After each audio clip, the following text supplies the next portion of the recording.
I've never heard that term before.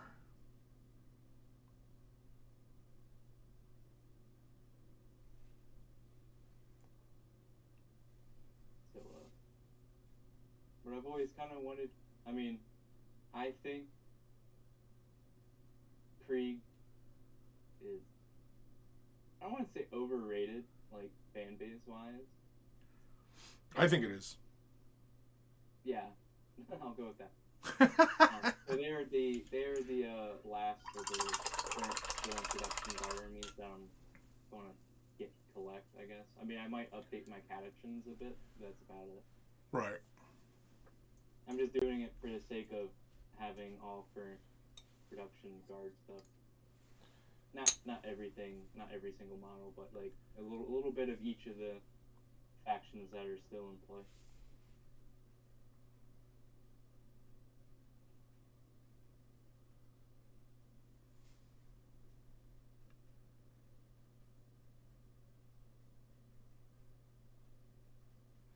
So did you have any plans on the weekend? Did you do anything fun? I box-sitted and watched the Olympics and the Super Bowl. Well, right, the Super Bowl. Oh, that was disappointing. For you. For me, I didn't really care who won. Well, it wasn't so much disappointment for me. It was just, like the wife was just right cheering on the Bengals, and Well, it's always somewhat disappointing when the team you're losing. I understand that, but yeah. I will say, towards the end of that game, I don't think the Bengals could have I mean, the Rams played a good game, but I think the Bengals had a hand in their own demise with quite a few of those penalties. Oh yeah, definitely. A lot of them were avoidable because the broadcaster said like 3 of the 5 penalties were sportsmanship related. Yeah, they were really, really dumb mistakes on their part, and yeah, but it's kind of hilarious how basically the refs showed up, for the last 2 minutes of the game when the refs were like nowhere to be seen the whole time. Like that probably had to go down as one of the fewest penalized Super Bowls. Yeah.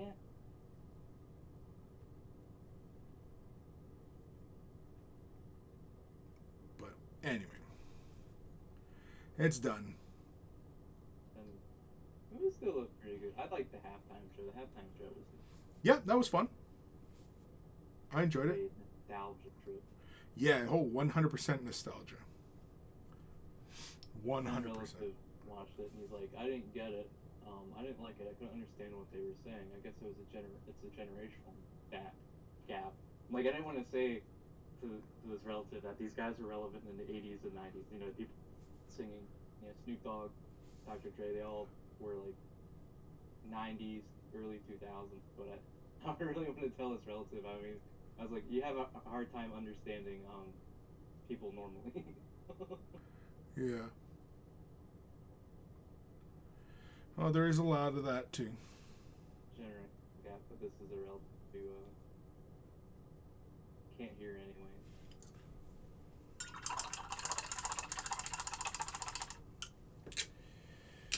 All right. I'm easily confused. Let's use some. Do I have black out here? No, I do not. Actually, you know what? Maybe I should do another layer of Sigor on the seats. Kim, hey. Berg grows cash. What? Burrs grow cash? Thanks for the follow. Burrs grow cash? What was I doing? Sigor Brown.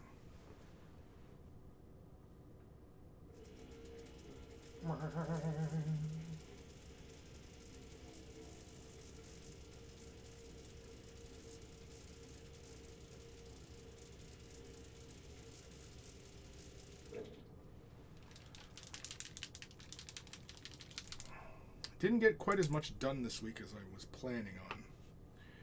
But, oh well. That's the way she goes sometimes.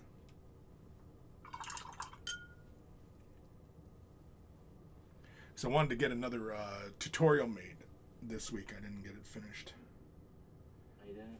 No, for the patrons, no. The next little video for painting up these Rangers.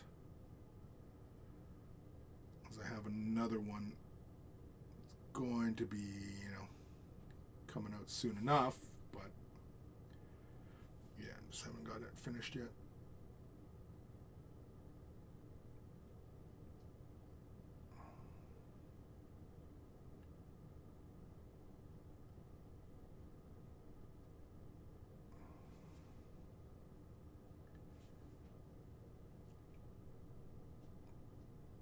I did cave to the, even though they're technically, I guess, going into rotation, so they'll be back, I don't know, a year, whatever, down the road. I did give in to the temporary FOMO, and I just outright bought Lysan. I was like, why not? Oh yeah, you went and picked one up, yeah. Yeah.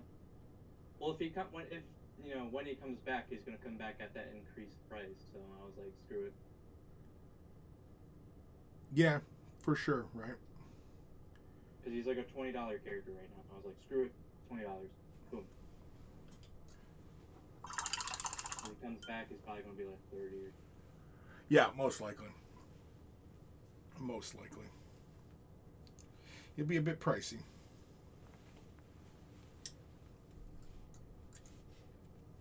Not saying I wouldn't buy him at 30, but buy him now while he's cheaper. Well, a deal's a deal, right? A deal is a deal. A lot of those fine cast characters, if you can get past the fact that they're fine cast, and you might have to do some repairs to them, or cleanup will be horrid because of all the fucking gates on them. Yeah. They came in a lot significantly cheaper than the plastics. Yeah, I mean, like, it's, the newer kits, right? A lot of the fine cast stuff is old, right? Just old.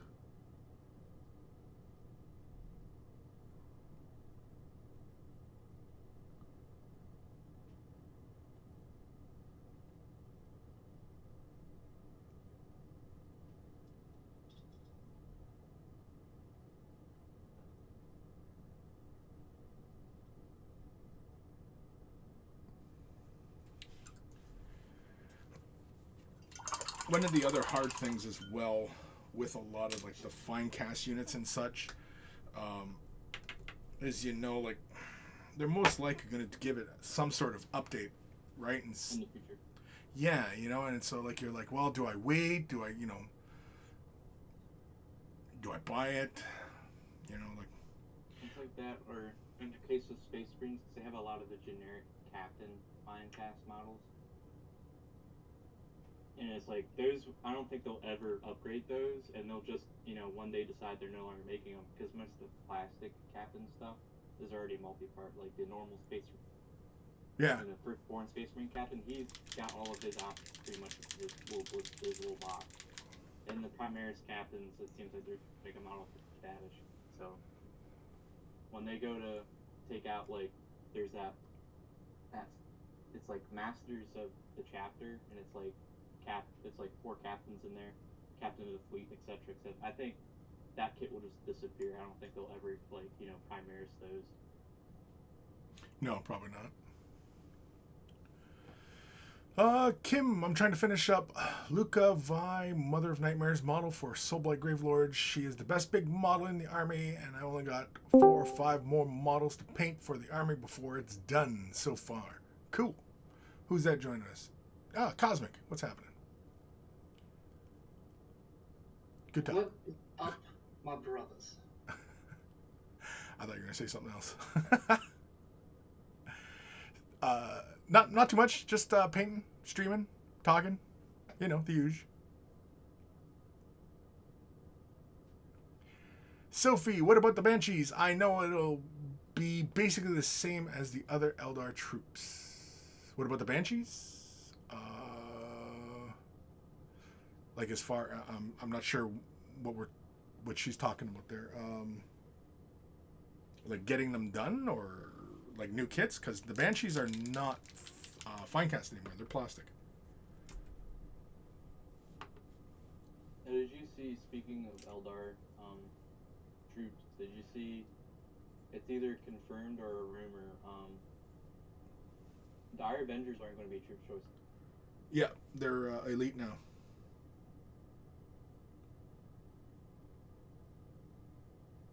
Yeah, they got a promotion, dude. Congratulate them. Yeah, it's not necessary for them to be troops anymore, because the Guardians are going to fulfill that role now, which is really kind of where they should have been, because the Guardians are a lot more viable now. Are they the best troops?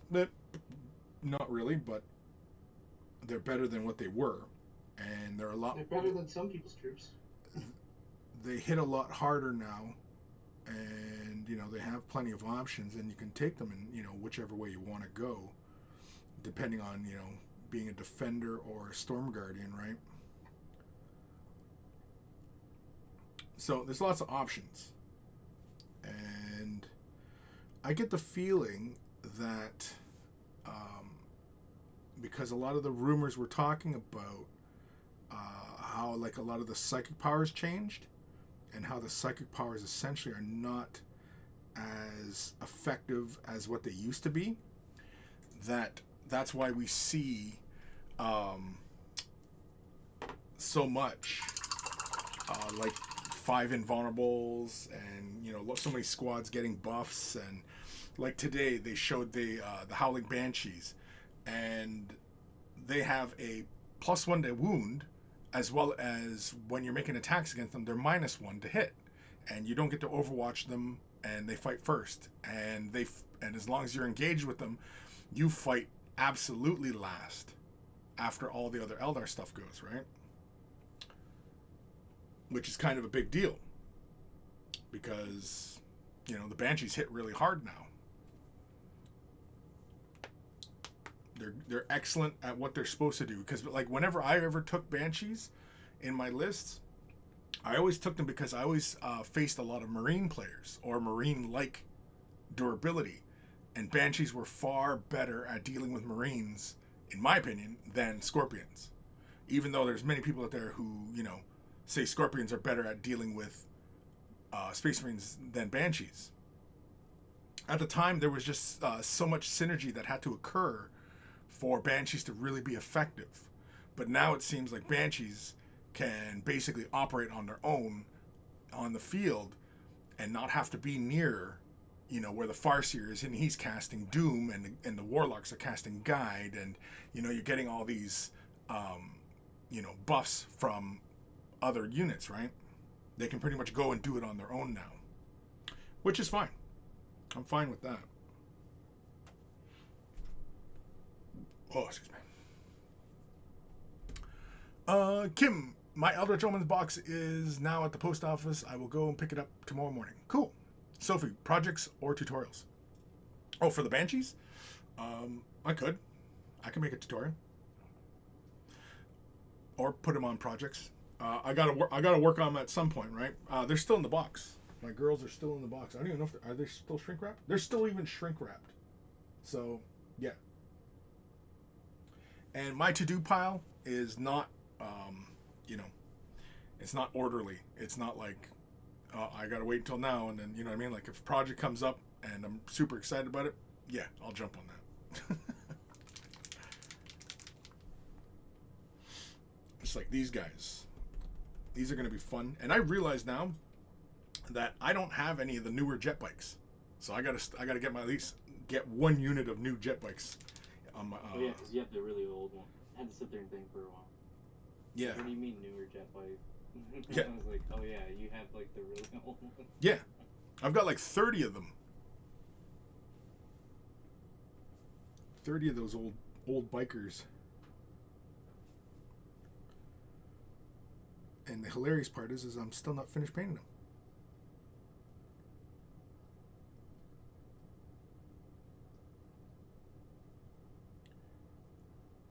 Or maybe it's not as funny as I think it is.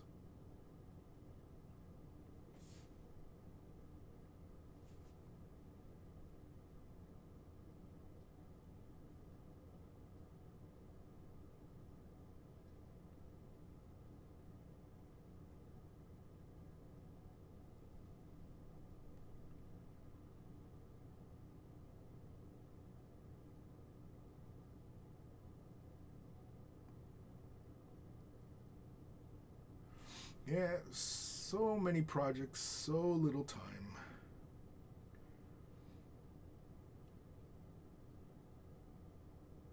And the hardest part is whenever I do sit down, I always feel like I should turn a camera on. And that fucks with me.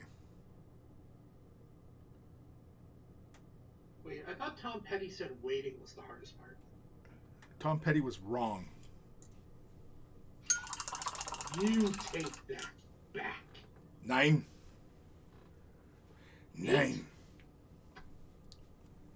Why are we counting?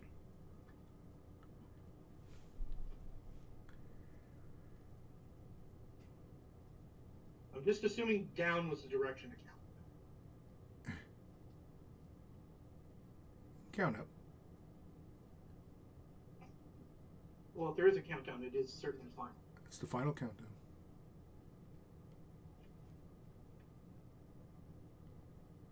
Oh, I love this product. I love the weird colored tufts that Gamer's Grass does. Yeah, they're really cool. The clearly not from Earth ones.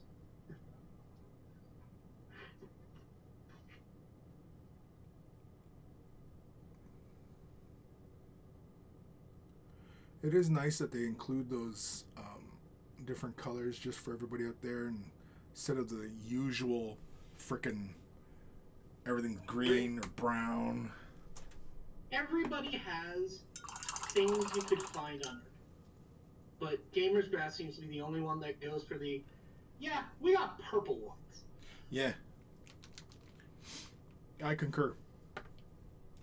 And I like when people do something a little bit different and not afraid to take a chance on doing something original outside the norm.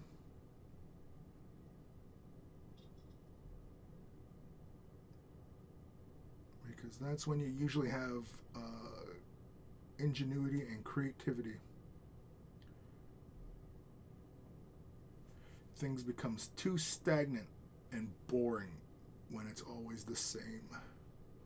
When you have conformity,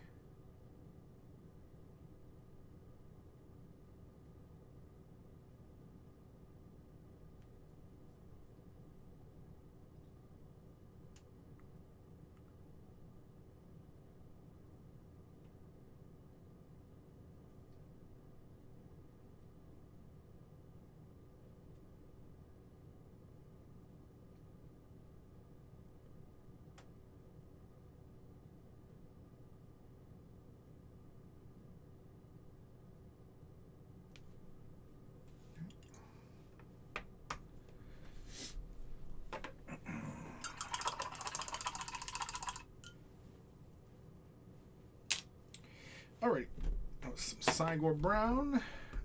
Let's continue playing in the brown. Let's do some little bit of highlights.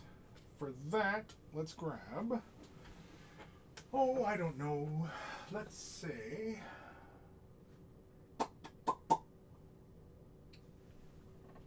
let's say some Gorthor Brown and Mornfang. Maybe not Mornfang. Rhinox, no. Rhinox is a little too much. Sorry, I'm messing with my paints. Your show, you can make as much noise as you want. You know what? You're right. Oh, you know what? Yeah, let's use this. Yeah. No, it's still a little too light. Shit. Fuck. Which one's this? That one? No, I don't like it.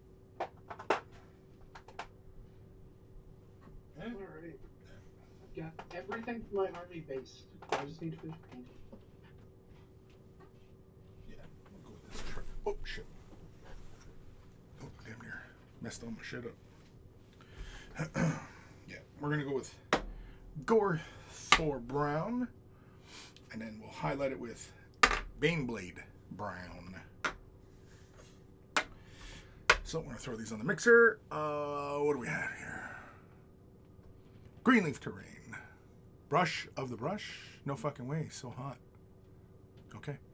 Sophie. So Chris hasn't got his mini box organized into armies and 40k Necromunda and so forth. How do you find things? Big giant fucking stacks of shit, Sophie. Big fucking giant. Just stacks. Come on, Sophie, haven't you ever seen the pictures of my office? My office is a mess.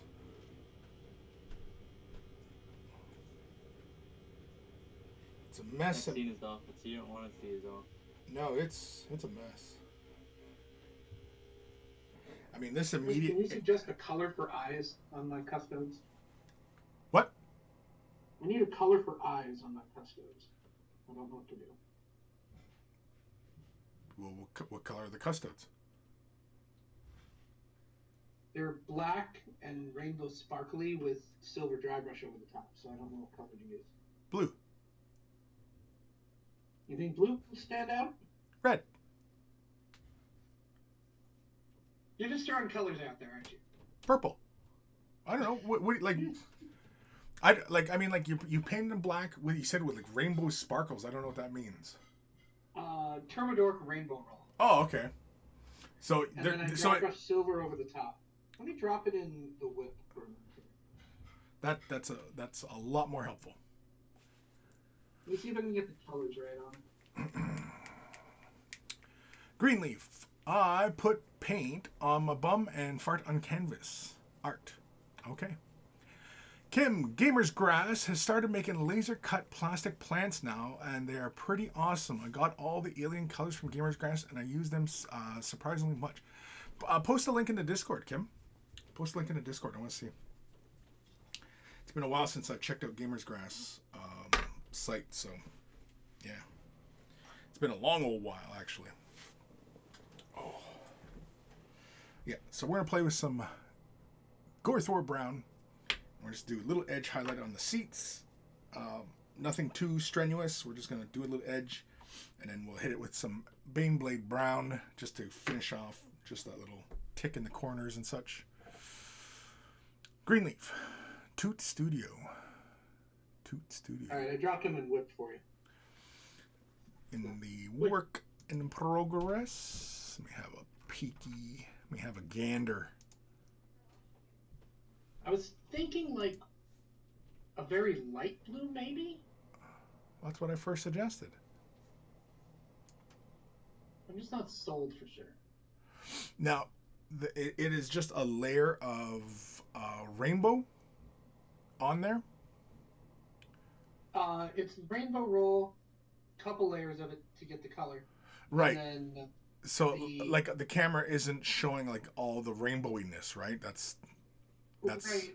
Okay. And there's silver dry brush on it, so the rainbow's in, like, the recesses and that. I want them to have kind of, like, this shadowy look to them. Like, Dark Knight style. Do the eyes in the purple. That might work. Either go with a blue purple or go with a red purple. Whichever, I mean, what are you planning to paint the blades? The blades, I'm really liking metallic purple. Metallic purple? Yeah, paint the eyes purple. If the blades are purple, though, and the eyes are purple, no, that'll be fine. Because, I mean, there's already plenty of color at play with the rainbow. I'm sure in person, the colors are just, like, bouncing all over the place. Although, because of possibly the silver dry brush, it might push that rainbow look down a bit. But, I mean, only you can really see that because you're, obviously you're painting it, right? So. Yeah, and the camera does not do well with this color scheme. No. It's same with like any color shift, because color shifting paints require a binocular vision or to be animated. So like you can see the movement and how the light plays on the surface, right? I posted another one in which you can, so there's at least a shot of kind of the overall color that it gives off. It shows it a bit better.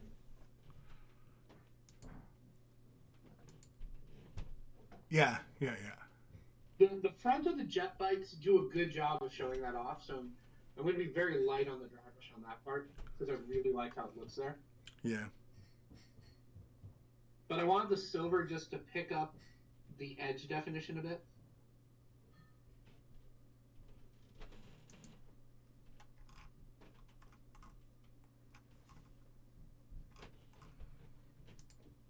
Yeah, it's pretty cool.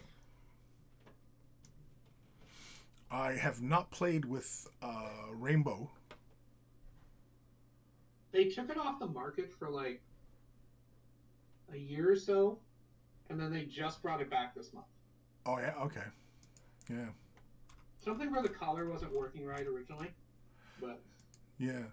Well, because it's like more like a holographic paint than it is, you know.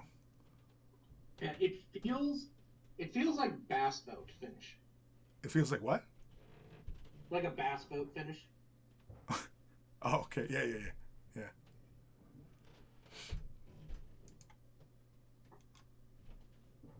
Yeah, that's really cool. Kim liked links to Gamers Grass and one direct link to the new plants in Discord general chat. Okay, cool. Thank you. Thank you, Kim. Oh, thank you. I will check those out later. All right, so Gorthor Brown. We're working on just a little edge highlight on some seats. And if it gets a little too bright, we can always thin down Cygor and just push the color back downwards again if it gets too bright. So it's not a worry. No worries. No thinners. Well, maybe, yeah, just the dampness of the brush, really. Just to thin the color out a bit. Just kind of mixing it into the entire dollop of paint. Not throwing too much down on my palette since I'm not using my wet palette today. Not using my wet palette just because, well, one, I didn't really feel like setting it up, and two, I didn't feel like it. Easy as that. Can you guys see what I'm doing here? Kind of see.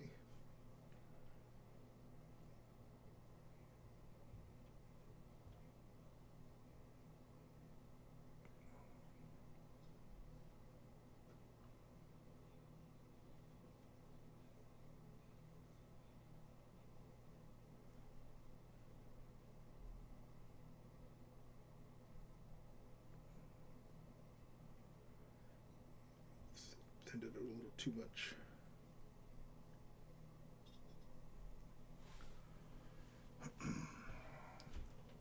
Plus, too, it's kind of hard for me to fucking see what I'm doing here. My fucking eyeballs are getting old. Wait, fuck.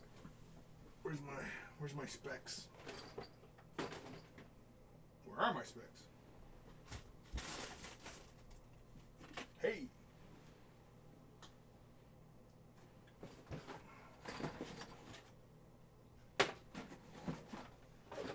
Well, looks like my opponent's getting here early, so I'm going to die.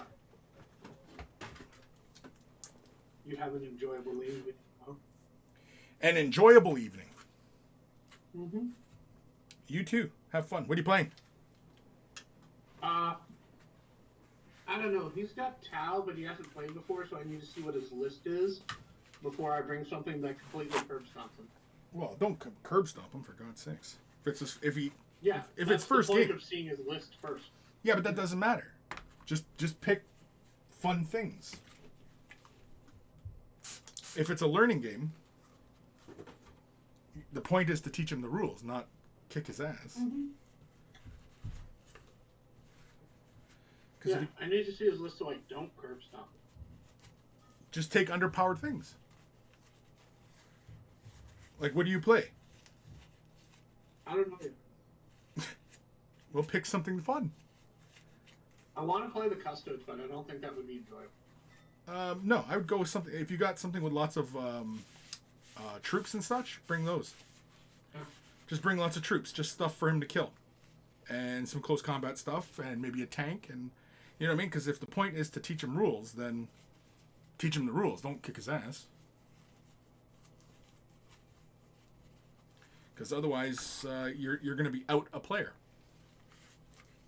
Because he's not going to have fun, and he's going to be like, well, I don't want to play against him because he's going to kick my ass.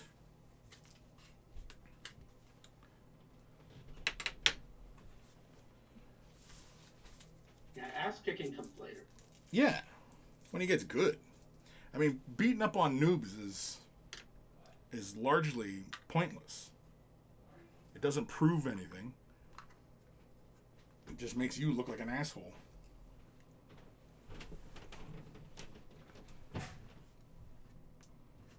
Oh, my fucking glasses are too big. God damn it. Oh, no, that's not too bad. Alright, well, have a good one. Later, duder.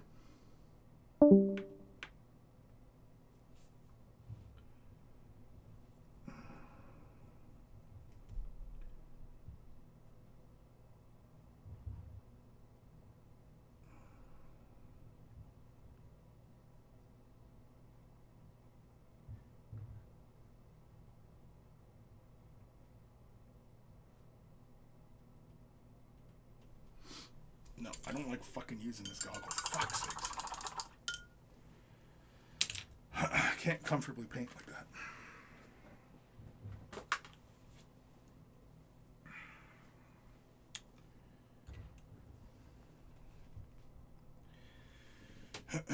Let me tell you, kids, getting old sucks. Can't fucking see your shit. I can't get comfortable painting here. Because I don't paint like this.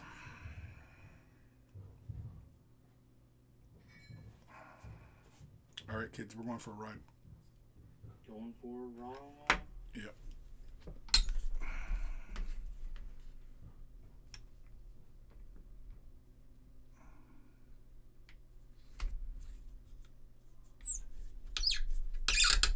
Everybody that watched the stream was motion sick. Yep. I know. Try to use this little ring light here. Oh, fuck's sakes.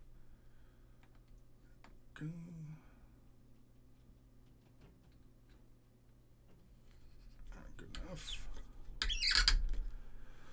All right.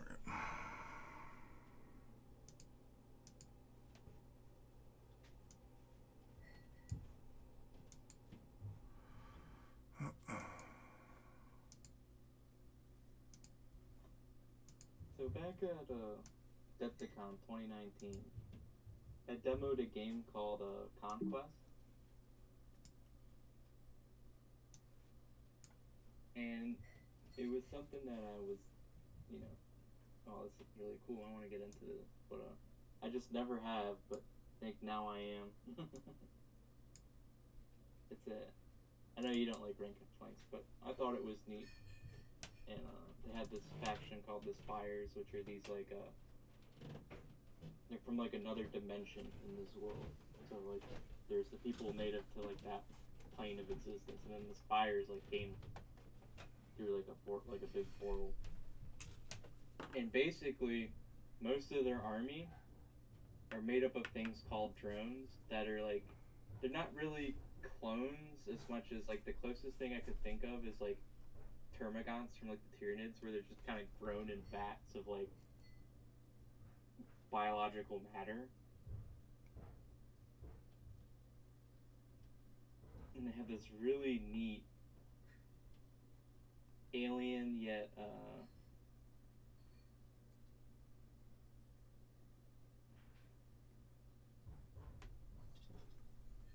like this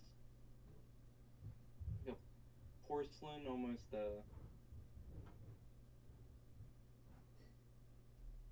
yeah, like a very like porcelain like artisanal aesthetic, where their face masks are like porcelain doll masks.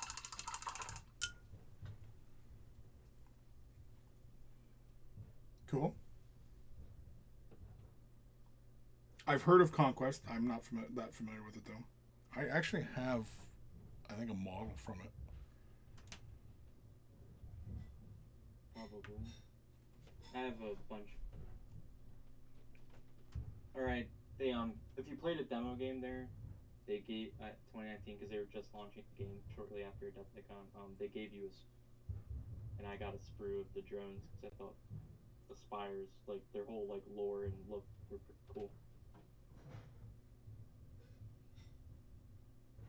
It was just, like, a very unique aesthetic they had going on. Because they had, like, the 100 Kingdoms, which just look kind of like knights. And then they have, like, the Northmen, or I forget what they're called.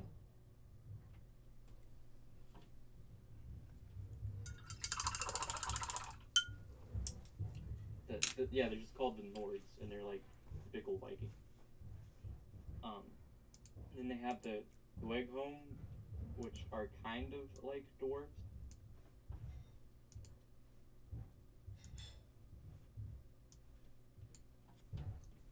They're not exactly dwarfs, but they're pretty darn close. They're not quite as short and stunty as like you would think of like a typical dwarf. A little more lanky.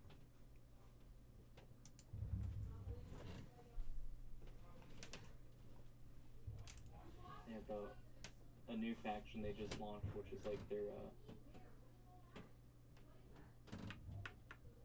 orc faction, which are called the Run something. But they're not like now they're kind of orky. They're not super orc, but they don't have like the big tusks or anything. Pretty. I don't know. It's really the aesthetics that really drew me to the game. Because to me, I mean, I enjoy playing a rank and flank every once in a while, but to me, they all kind of work similar, regardless of whether you take models off individually, or they do something like Kings of War, where it's just the base has a certain amount of health points, so you don't take models off. That unit's just that size until it runs out of its health points, basically. Right.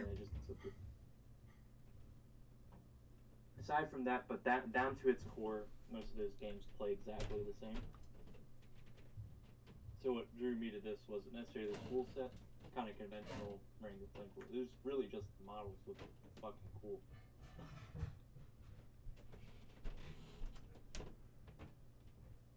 So, most of the factions are generic fantasy tropes, but they have like a unique twist on them. Which I like. Not every faction needs to be a original creation, but I like it when companies take the bog standard, dwarf, add a twist. These dwarves aren't short, stunty, muscular. I mean, they're short in stature compared to humans, but they're kind of more.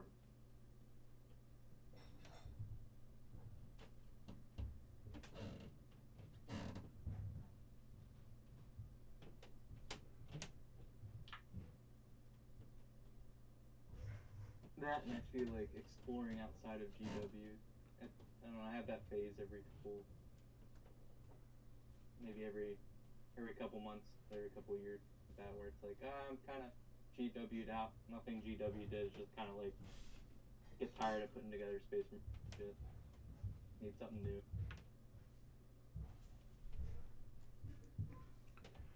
Well, it is good to shake it up every once in a while. Just to keep, things fresh. What have you. Funny is I haven't done a lot of hobby over COVID. Like, I figured during quarantines and stuff, I was like, I'm gonna do all the hobby, and I ended up just playing video games most of it. Yeah, well, I'm sure many did. I'm sure you're not alone in that. Definitely not. Can't say I didn't paint anything. I painted a few things to like finish, but I didn't paint as much as I thought I would get done. I mean, I didn't think I got as much shit done as I want as well. There's a lot of stuff I'd like to get done. Just haven't gotten around to. So, a couple people at my local expressed interest in the Lord of the Rings game. So I'm getting back into Lord of the Rings, and that might be my GW going forward.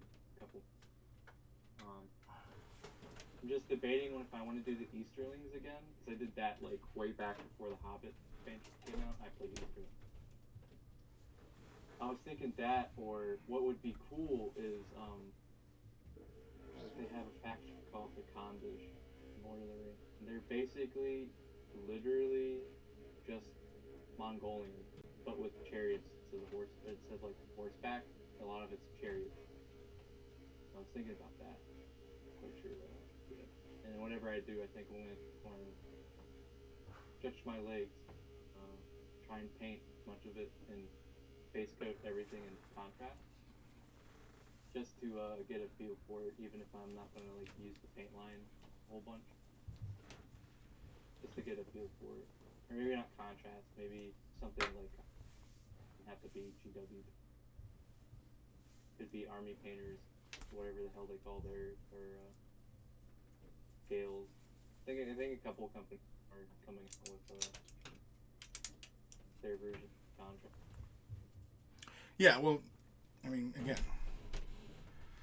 it's kind of the thing, right? I mean, as soon as somebody does something that's successful, then there's a whole bunch of people who jump on to...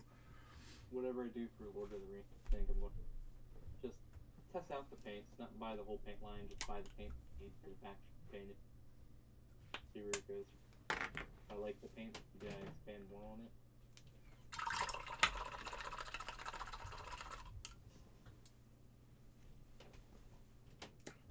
If not, well then I finish the army for Lord of the Rings in a reasonable amount.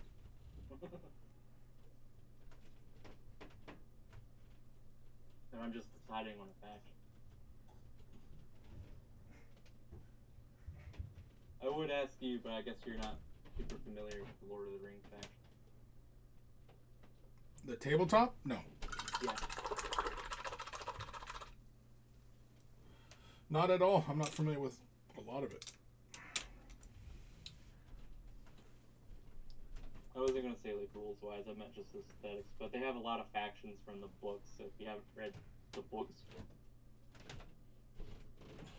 like the Khandish, I don't think you ever see them in the movie. I don't think you see the Dunlings in the movie either. And you only see the Easterlings for like 30 seconds.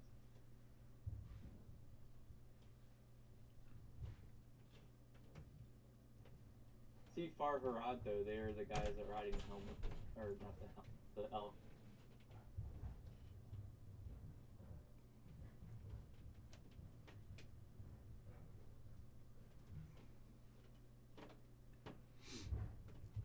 So what exactly makes Easterlings bad guys?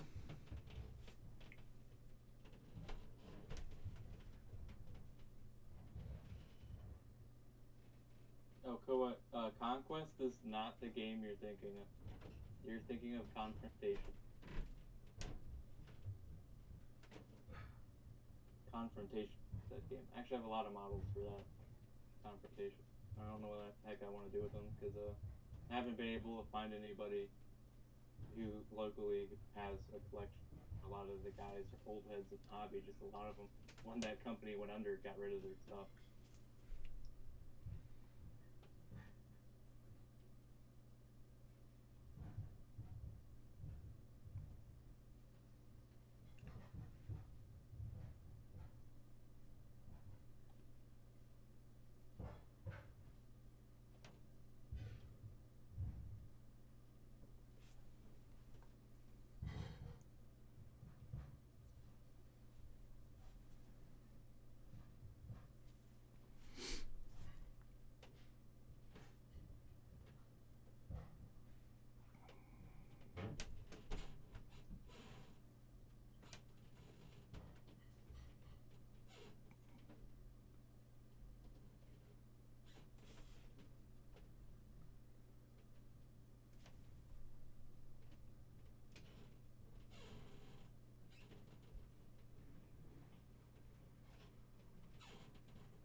Sophie, do you get 2 riders on those bikes? Yes, you do.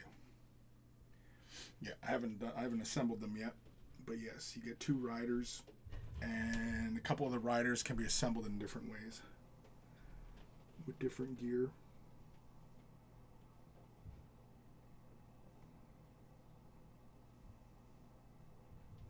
I was doing my social media rounds a little bit. A lot of people that just finished painting Eldritch Omens boxes that they were sent from GW for preview or whatever have also just finished those Horus Heresy Black Library Day characters. I was just like, that's I couldn't paint that in a week. Well, it all depends on what they do. If they are just posting nice pics, then Yeah. you know what I mean? They can get it done. I mean, I can work a lot faster painting if I'm not filming. Yes, see chat, it's your fault. No, it's this entire setup. No, it's true. I don't understand what you... It's just not comfortable. Like, especially when I do fresh tips, the way the camera's set up and everything like that, like, it's uncomfortable. My back from doing this for fucking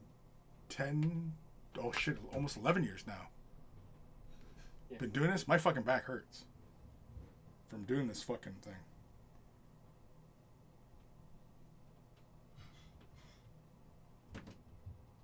Filming, making tutorials. There is a price to pay, kids. There is a price to pay. There is a price to pay. There's always a price to pay. Your back hurts. God damn it.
Kim, is not Conquest a dead game? They stopped supporting it like 15 years ago. I have no idea. No, it's confrontation. How was that skirmish? Came with like that was really stylized. Had werewolves, kind of goblins and all. Oh, right. Yeah, I remember now. Yeah, everybody used to go on about the models. I mean, the models look nice.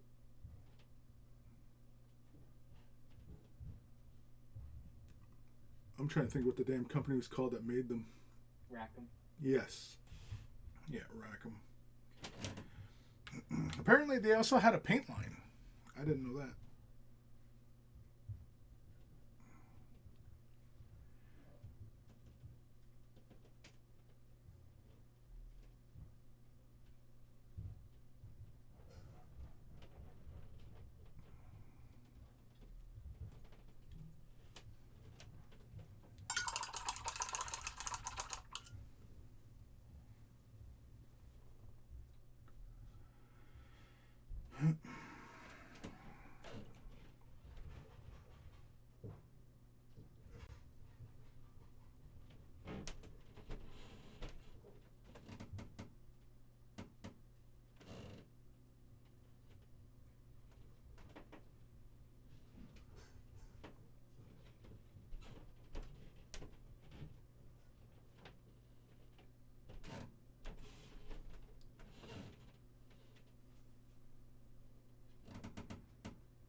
Is this a cushion? This little piece right here before? I guess it is, eh? Because that's the console. So maybe that is the cushion. That black part? Yeah, well, this part, it's not black. It's the dark brown, but yeah. I think it is a cushion, right? Looking at you. It might be, because if I remember correctly, that front, the guy driving pretty leaned over pretty far. Yeah. Look. We'll paint it like a cushion. Up for you. Paint it as a cushion anyway. Never mind. It's a cushion now. Cushion now. It's more cushion. No, Chris, actually that was the tactical display, and now that you haven't colored it, your models can't move because your driver doesn't know where he's going. Yeah, probably. No, because that part right there is the console, because there's little buttons and doodads, and I'm pretty sure that little part in there is the screen. Yeah, that's probably, because I think the guy driving it's practically like almost laying on his belly. Yeah, yeah. Alright, I'm gonna have to make another mix of that. Sophie, you probably need one of those massage chairs, though you'll probably not get much painting done. No. He'll eat one of his special brownies and just sit in that chair all fucking day. Yeah, I don't know. Fucking. I have my brownie time, and then fucking that's when people want to have conversations or fucking annoy the shit out of me and start harshing on my buzz. Shoot, what's that guy say? What's Oddball say in Kelly's Heroes? Like, ruining my vibe. Something like that. You know what I'm talking about? Have you seen Kelly's Heroes? Nope.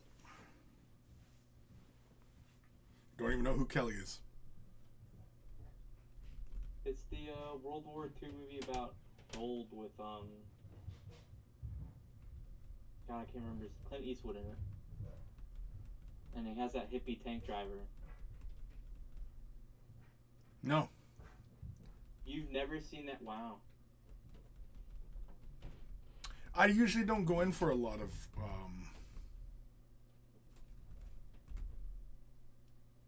I don't know, a lot of movies like that.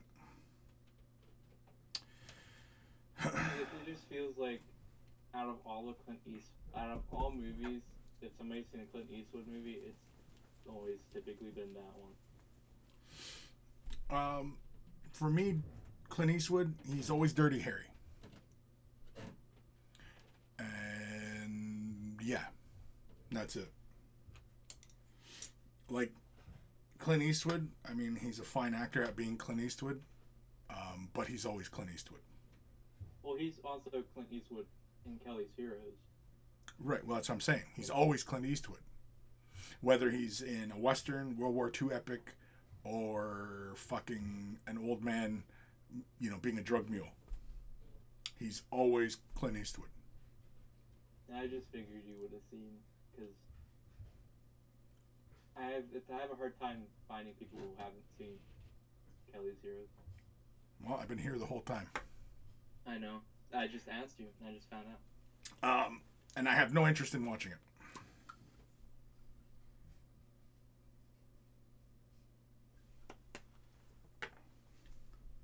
Not that I have anything against Clint Eastwood. I think a lot of his later movies and stuff have been pretty darn good. Just again, I mean, Clint Eastwood, I mean, like, again, he's always Clint Eastwood. It's like Kevin Costner. Kevin Costner is always Kevin Costner.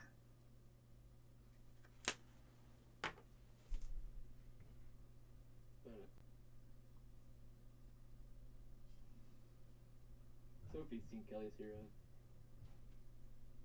At least somebody would get my reference of Chris vegging out his massage chair and turning into Oddball.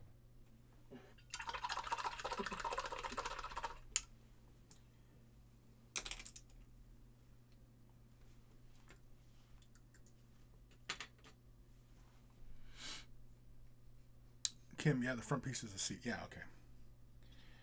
We'll do it now.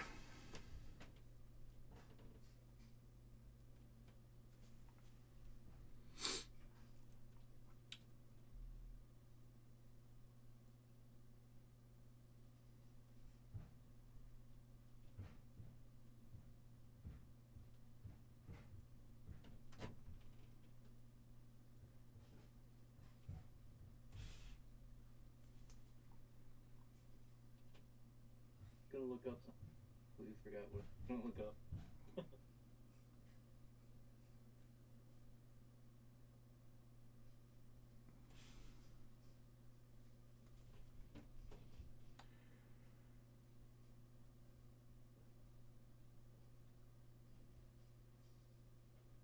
Another one who was not a big selling point for me in movies was John Wayne. And the only movie I've ever watched with John Wayne in it is The Longest Day.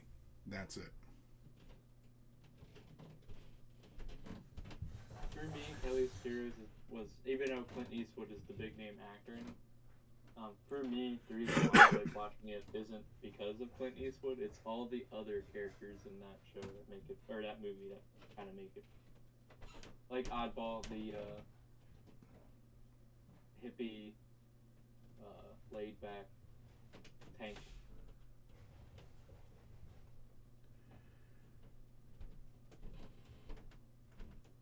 I actually watched a pretty interesting one last night.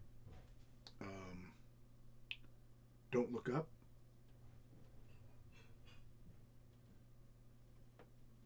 It was actually really darn good.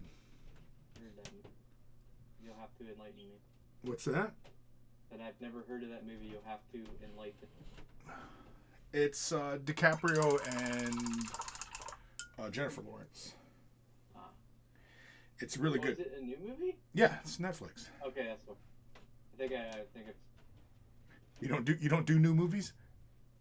No, it's just I can't keep up. There's just so many movies, and I like movies, but I'm not like a big movie guy. Like I'll watch a movie one movie every couple of weeks.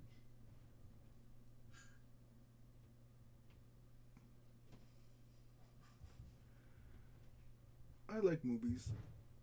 Yeah, I do too. But I like watching with people, other people being. I just can't sit there and watch by myself.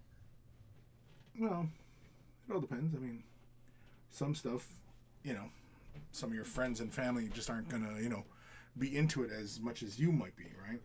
So, you watch it by yourself. I will watch movies by myself. Like I watched Ford versus Ferrari by myself. Yeah, I never watched that one. I never watched that one.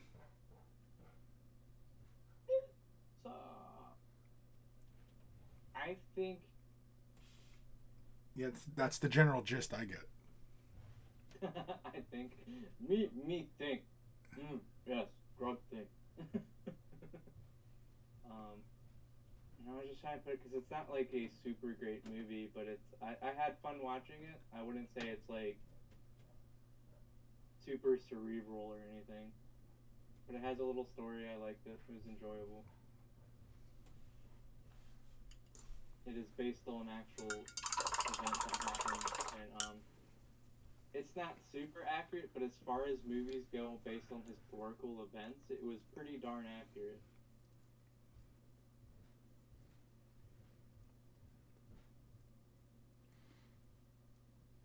Well, if you want something funny, dark, Don't Look Up. Like dark humor. Yeah, oh, it's a very dark humor kind of a show. Like, I think the next movie I'll see is, I don't know when Batman come out, but I might watch that. I know a lot of people didn't like the new the actor playing Batman. Yeah, I'm okay with what was his name in the fucking Twilight movies? I don't remember it, but Yeah. a lot of people just didn't think he would be a good Batman. But I'm kind of like open-minded. I'm not terribly fired up for that new movie. I'm not, but out of all the movies I've seen like ads for recently, it's like the only movie that I'm like, I might actually go on. Like Dune was the last one that I was really fired up for. And you haven't watched Dune yet? No? Shit. Give it a shot. It's not an action film, so don't go into it thinking it's an action movie. Oh no, I know. I've seen the.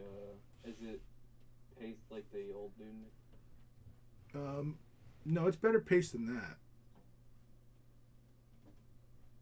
Like it's a 3-hour film, but it flies by. It's good. I enjoyed Dune. I know there's many people out there who were not fans of it, but I mean, I think those people just did not really get the source material. It's kind of like this movie I watched last night, Don't Look Up. I remember when it first came out, like it just dropped like a couple weeks ago or a month or two ago, and I know that it was getting a lot of flack. Yeah. But that's, I think, because of the source material it's dealing with. Not the source material, but the themes it's playing in. And yeah, I think a lot of people just didn't like it because of the themes.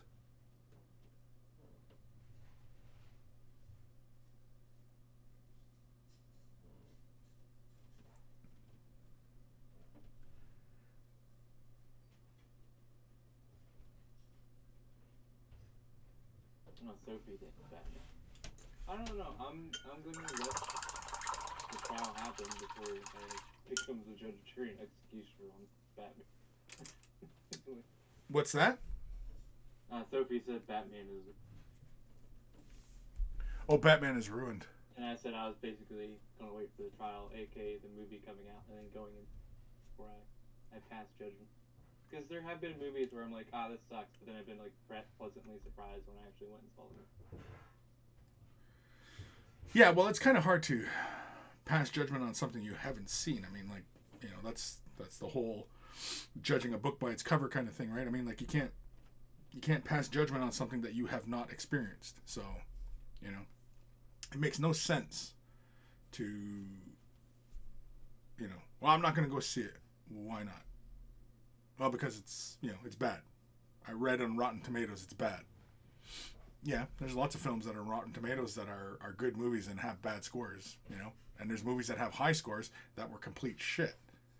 So, film, I think a lot of people forget, film is art. Art is subjective. That means that your opinion of it is yours entirely, whether you liked it or not. It's, yes, film is big business now, but even still, I mean, like, you're rooting for, the movie to succeed or failure just on the studio that is being produced by. Like, that seems like a really weird thing to root for. Like, it's a new Disney movie. It's coming out. It's going to be fantastic. Oh, yeah? Like, why? Oh, look, it's Disney. That doesn't make any fucking sense. Like, how is that an accurate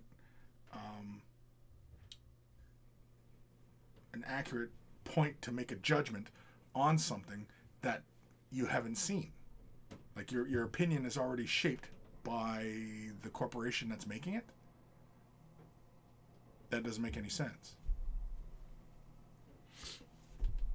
But anyway. Kim. I've been a Batman fan for most of my life and have collected the comics for 30 years, and I got several hundred of them. I don't mind him in that role. It looks like the style of the film is darker tone, and I love that, and loving the comics. I will see it and have an open mind. Sure. I mean, again, I'm not fired up for the new Batman film. I'll watch it. I don't think I'll pay for it, though. But yeah. I know my son is really fired up for it. I'm not sure why. But he's ready to go, Some people really like Batman. Like, I really like Batman until I decided that I don't 100% care about comic book characters anymore. No, I mean, yeah, it's I'm not gonna blame somebody for really liking or whatever. Yeah. I mean, people like what they like. I mean, I get that. Personally, I'm not fired up for it. I think it's not the actor. It's not the tone. It's probably just all of it, and You know, it's another. It feels like another jumping off point for stories to go nowhere. Right? Like, is this going to be like a part of a trilogy series? Is this to kick off, more storytelling within a unified setting? Like, what is it, right? Or is it just a one-off, kind of like the Joker? But apparently that movie's getting it's getting a sequel or some shit, which I don't think it needs. Which one, the Joaquin Phoenix one? Yeah. That was a good movie, and I don't think it needs I think it stands fine on its own. I don't think they need a sequel. No, it doesn't.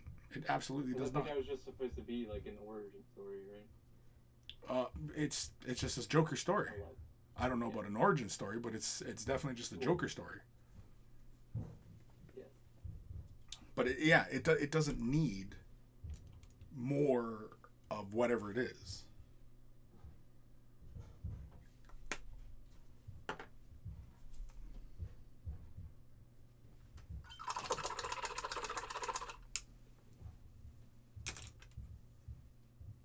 Did you see they're making a second Gladiator?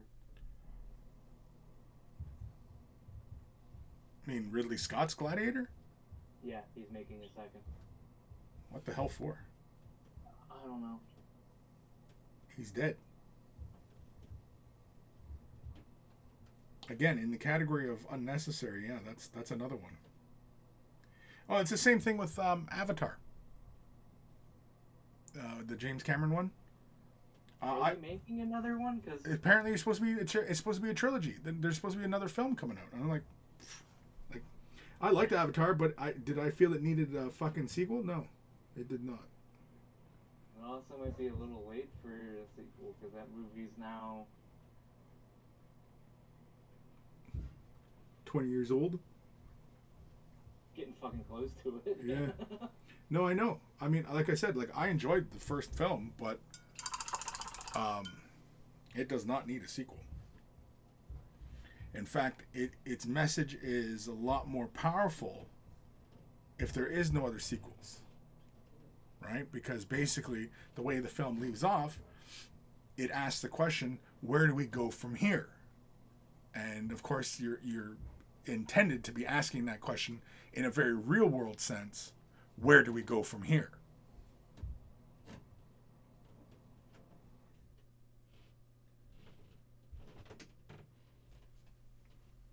But I'm sure it's probably a situation of they drove a big truck full of money up to his house and, James, we need another series from you. We need Terminator. Here's a big boatload of money. Yeah, I didn't like it.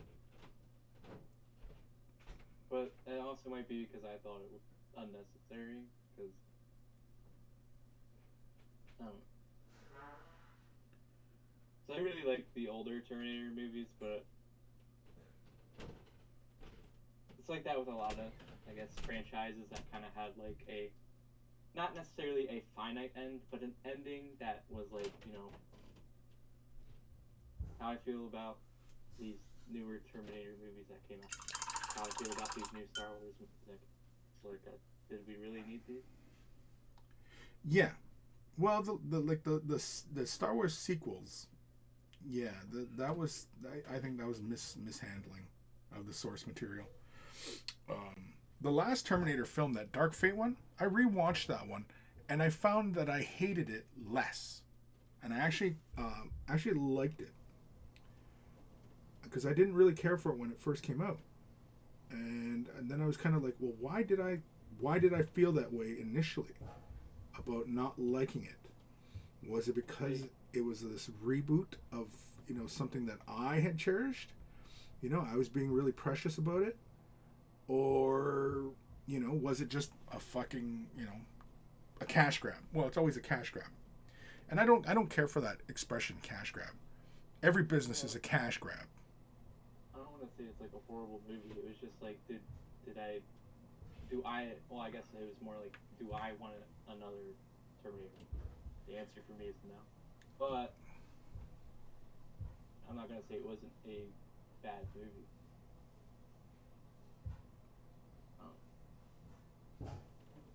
Well, there's a lot of things in it that, you know, were a little bit unnecessary. But there was some really interesting ways to go about the idea of basically this reboot, right? And how they went about it and explaining itself, which it could have done a little bit better as well, which is probably why I didn't initially like it. But upon second inspection, there was details I missed about it all. And yeah, it really wasn't that horrible on the second viewing. Maybe I'll give it a second watch. Yeah, it's because it is a reboot, and it's not playing within the tired trying to kill Sarah Connor or trying to kill John Connor, right? It's a whole new set of variables, and so the war that they're fighting is different. It's a different war. It's not the same thing, right? Because essentially this was a reboot, but it was a reboot within its own universe.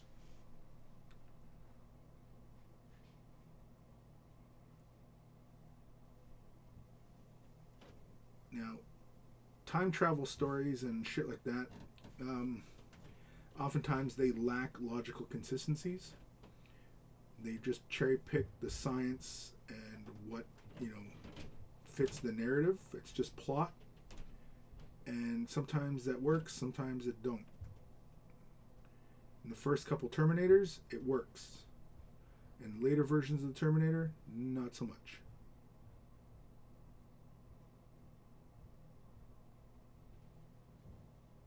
Which is why I didn't really care for Endgame. Avengers Endgame? I didn't care for that. I thought that was fucking lazy.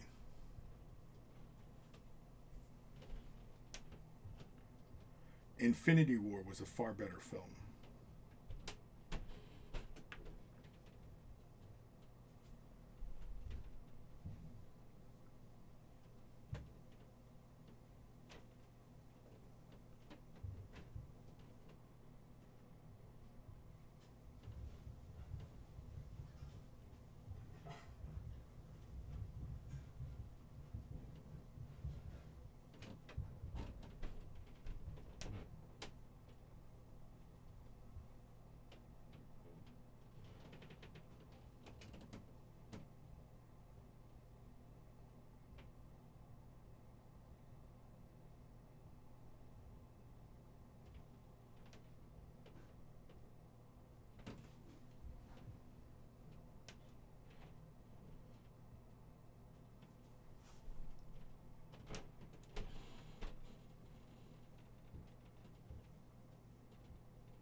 Kim, at least they killed Iron Man in Endgame, so not all bad movie.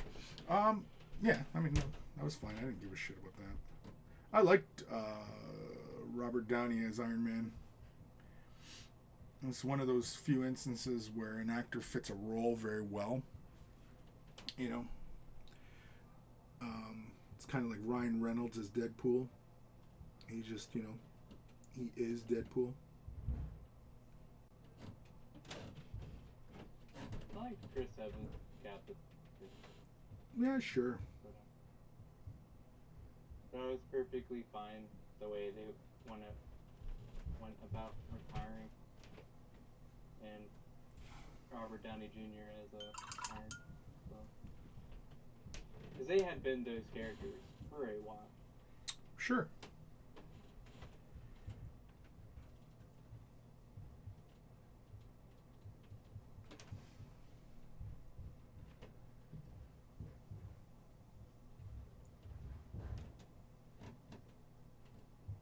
Did you watch the What Ifs on Disney Plus? Nah, not yet. No? Are you looking forward to the new Doctor Strange film? Never big on Doctor. So that's a no? No. I might see it, but character I might be really scared about. It looks fun. I'm not excited for it or anything, but it looks fun. And of course, everybody's all pumped up. Because apparently you hear Patrick Stewart talking in it. Everybody thinks that we're going to get mutants in the new movie. That this is how they're going to bring X-Men into the MCU. Gotcha. Because Disney has the X-Men now, because that was a Fox thing, wasn't it? Yeah. They got that with Fox along with them. Yeah, all sorts of stuff. Alien Queen is now Yeah, Aliens and Predator are Disney now. X-Men's Disney now. I'm gonna make the Alien Queen is now canonically a Disney princess. Well, the thing is that in X-Men, there's a group of aliens called the Brood, and they look like aliens, like xenomorphs. Mm-hmm. So, you know. They're the ones that can turn other people into them, right? Yeah. Yeah. Yeah. But they look like fucking aliens, right? So.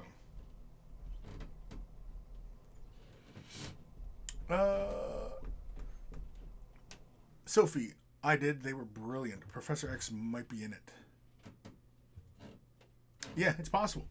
It might be like a moment where he's conversing with Patrick Stewart and how do I, stabilize everything and bullshit like that. Because I assume that this movie is picking up where the last Spider-Man left off, with everything all fractured and all that bullshit. Did you watch last Spider-Man? No, I haven't seen any of them. Last Spider-Man was pretty good. I enjoyed it. I haven't seen any of the Tom Holland. You haven't seen any of the Tom Holland? Really? What kind of fucking nerd are you? I never claimed to be one. If we're all in this fucking circle, we're all nerds. Like, no, I'm not. I never claimed to be one. You're getting a swirly at Epicon 2023. Go relive your high school days, buddy. Yeah, pretty much.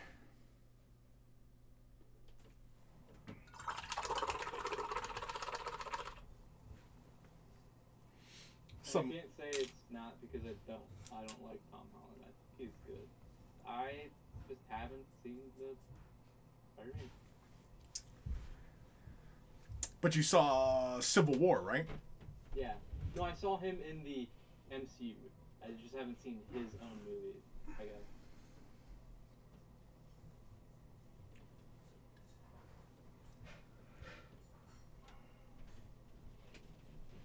Anyway, I like his iteration of Spider-Man, and the last Spider-Man movie was pretty fun.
Kim, Multiverse of Madness is probably going to be okay, but it got Stewart and Downing in it, both characters from other universes. Yeah, well, I mean, like, the big brains at Disney, they've been preparing the public for all of this timeline stuff for a while now, right? Oh, you know what? That would be interesting. Because I think Robert Downey Jr. is officially done being. He officially said. Is he done being Wolverine? Hugh Jackman? Oh, no, that's Hugh Jackman. Is Hugh Jackman done being Wolverine? I don't know. I think he's still milking that. I never cared for him as Wolverine from the start.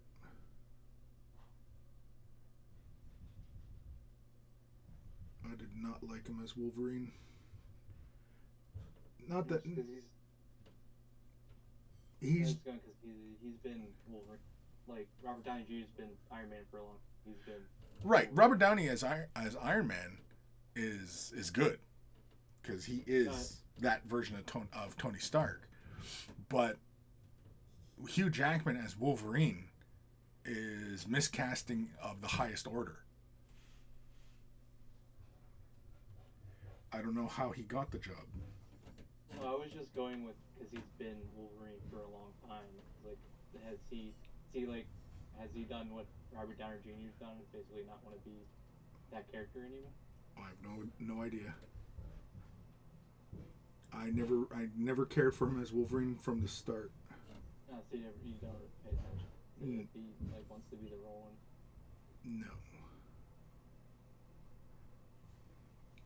No. Wolverine is a small, stocky guy, a hairy little bugger. Hugh Jackman was just too goddamn tall to be Wolverine.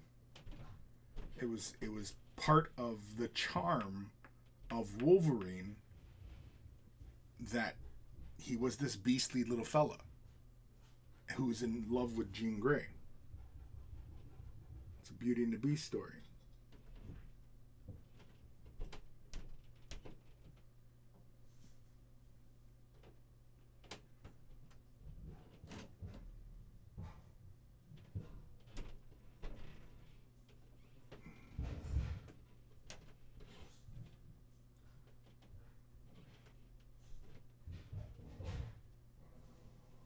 And also not because fucking Wolverine's supposed to come out of Canada either. So. Because he wasn't Canadian. He wasn't Canadian enough. There's only 10 of you. It's kind of like Slim Pickens. Right, and when he was cast as Wolverine, it was like one less person. No, I just never cared for him as Wolverine.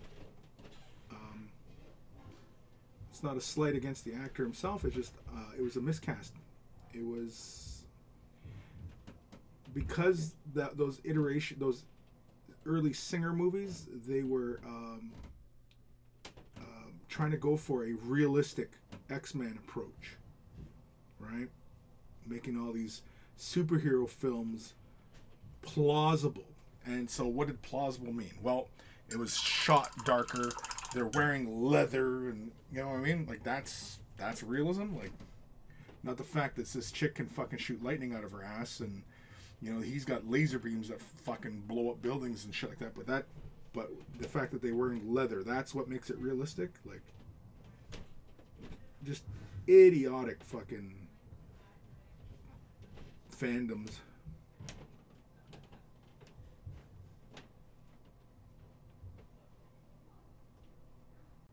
Like I said, like it's nothing against Hugh Jackman. I think Hugh Jackman is a good actor. I've seen him in many other things, and you know he's not always Hugh Jackman. You know, he does play characters. He can be a good guy. He can be a bad guy. He can be a little weirdo. He can be many things. He can even do comedy. And you know, like Hugh Jackman is not a terrible actor. I just didn't think he was right for Wolverine as a fan of X-Men comics.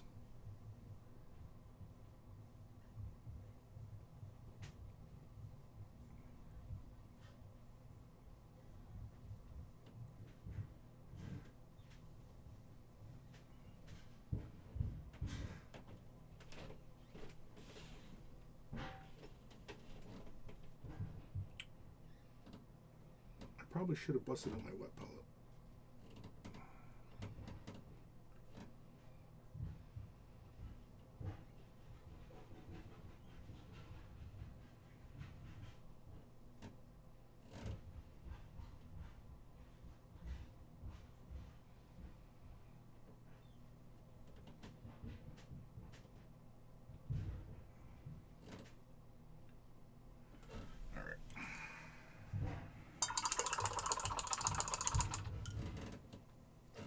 Can you guys hear a bunch of noise on, like, from my end?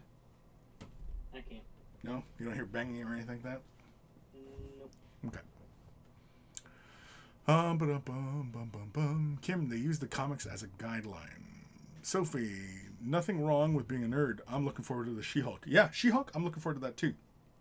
I am a little disappointed, though, that it looks like they're going kind of old school with it. And it's kind of like a Lou Ferrigno type of situation where it's just, somebody painted green kind of thing, right? But otherwise, yeah, I'm looking forward to She-Hulk as well. X-Men and the Hulk were two of my favorite comics when I was growing up. Well, I was more of a fan of the TV show The Hulk when I was small, because I used to watch that when I was like a small kid. So that's what got me into the Hulk, and then the Hulk basically kind of led me into X-Men, and yeah. So anyway, but X-Men was my comic that I enjoyed. Kim, when it comes to comics, and especially DC Comics, I am a super nerd. I don't like 75% of Marvel characters. Really? Interesting. Why is that, Kim? Please, illuminate me. What is it that you see a vast difference in for the characters? Because personally, I happen to like Marvel's characters over earlier DC stuff. At least when I was growing up and still into comics. I have not bought a comic in 20 some years, so yeah. But I'd like to know. I mean, I'm curious, because yeah, I've always been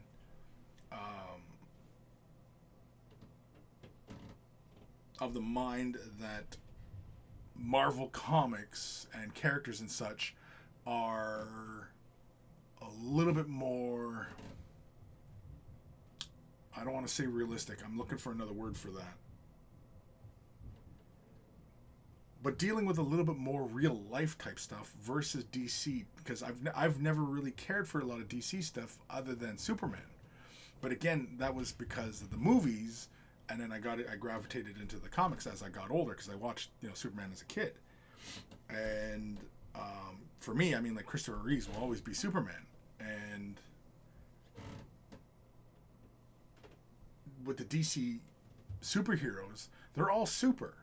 Right? They're like Superman. He's flawless. And so,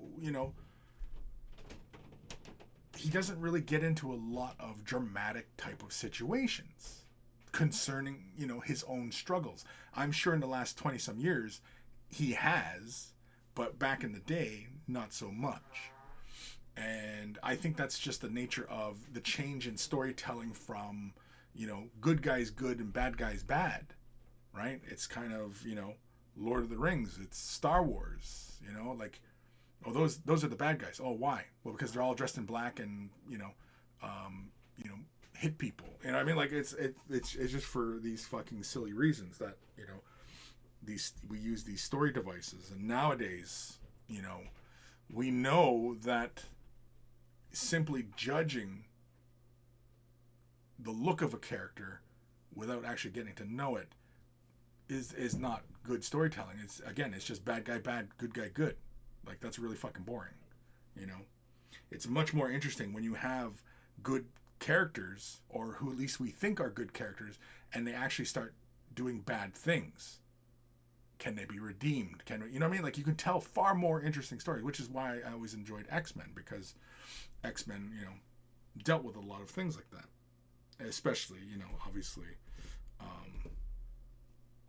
a lot of social issues. But yeah.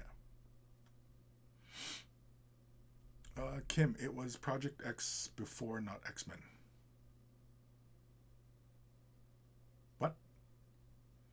When I started reading X-Men, Wolverine was already in there. But when I started reading X-Men, though, Wolverine was in his brown costume. So, yeah. I was about mid-80s. Sophie, I found comics 8 equally good DC better animated TV shows, Marvel better movies. I don't know. Like, for consistency, Marvel, yes. For telling interesting stories, I'd have to go with DC. Now, mind you, DC is very inconsistent with, you know, the universe that their own universe that they're telling stories in.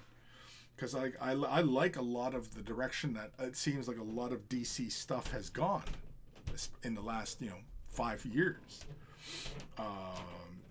Much darker stories, not as perfect characters, right? Like Wonder Woman. Like, what's wrong with Wonder Woman? Right? What's a flaw of Wonder Woman? A character flaw. They're just too good. Whereas like X-Men, every one of the X-Men could be just as easily part of the Brotherhood and vice versa, right? Like Magneto, he's the big villain for X-Men, yet he's part of the Avengers. So, interesting stories, right? Not all the time. Simple storytelling of bad guy bad and good guy good gets a little fucking old. And I think as a society, I think we're starting to really start to move past that idea that bad guy bad, good guy good, because it's boring and it's not accurate. The real world, it doesn't operate that way, right?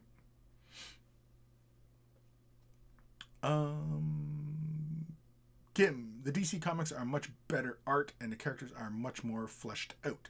And nowadays, the scriptwriter, I love all the work for DC, and the cartoons from DC are unmatched, in my opinion, best stuff out there. I don't watch the cartoons, but the TV shows and stuff for DC, yeah, it have been really good. I mean, Titans, I enjoyed Titans. I thought that was fun. Peacemaker, I love Peacemaker. Peacemaker is fucking hilarious. Yes, he is a flawed character, but that's why he's interesting.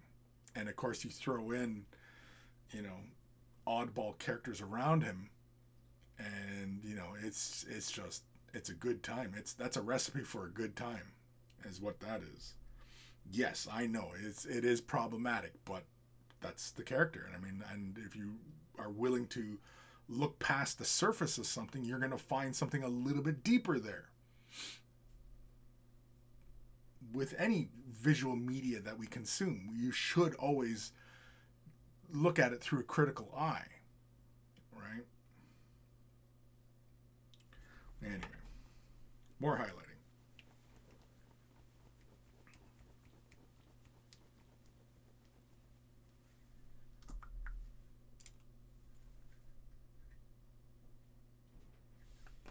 Time for more highlighting.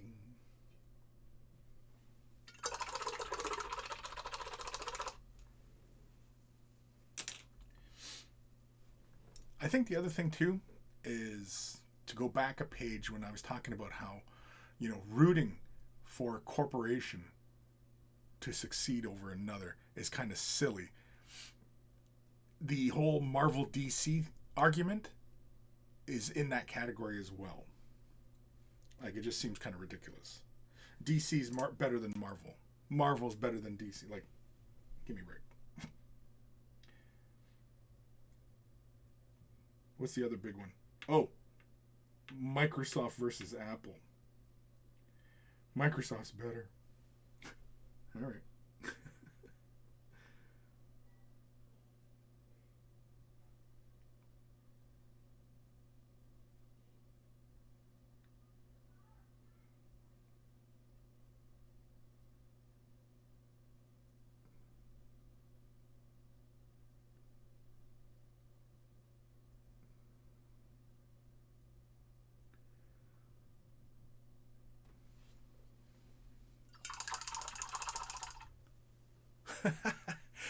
Kim and Sophie. I hope you're making a joke. Nope, it is. Oh, Sophie was saying Arrow will always be the best DC TV show. Arrow? I never watched Arrow. A lot of the DC TV shows I never watched. I never watched Supergirl. I never watched Arrow. I never watched Flash. Didn't watch Batgirl. Didn't watch any of those shows. Just didn't really care. I don't watch a lot of TV, so. And sometimes you get invested in some of these shows, and you're like, yeah, that's pretty darn good. And then it's like, yeah, it's only one season. It's like, oh, for fuck's sakes. That's annoying. That annoys me. Which is why I probably wait until a lot of these shows come out for streaming, because then I can catch up on it. And, and usually I don't pay attention to a lot of, social media stuff, like when people, like, for example, like Game of Thrones. It took me forever to watch Game of Thrones. I finally watched it like 6 months ago, and I enjoyed it.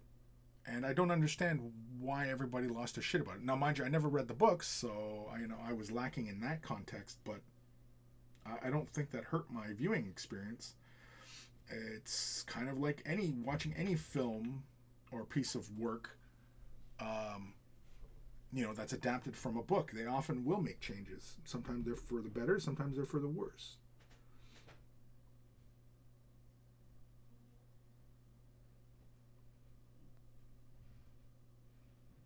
You just take your chances. You roll them dice. It's like everything in life. Takes your chances. You buy a ticket, you go on the ride.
Oh, fuck, where am I? Kim, it's not many people in this world that I don't like the look of so much I want to punch them in the face just looking at them, but that Stephen Amell guy is one of them. I don't know who Stephen Amell is. Is that Arrow? Is that the guy we're talking about? I have no idea.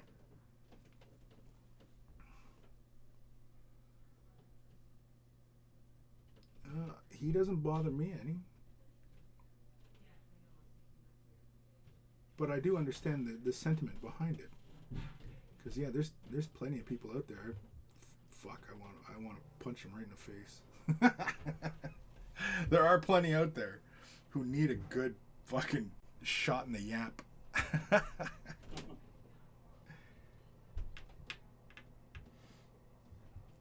Oh yeah, Boop. Fuck, I forgot you were even there. You're so quiet.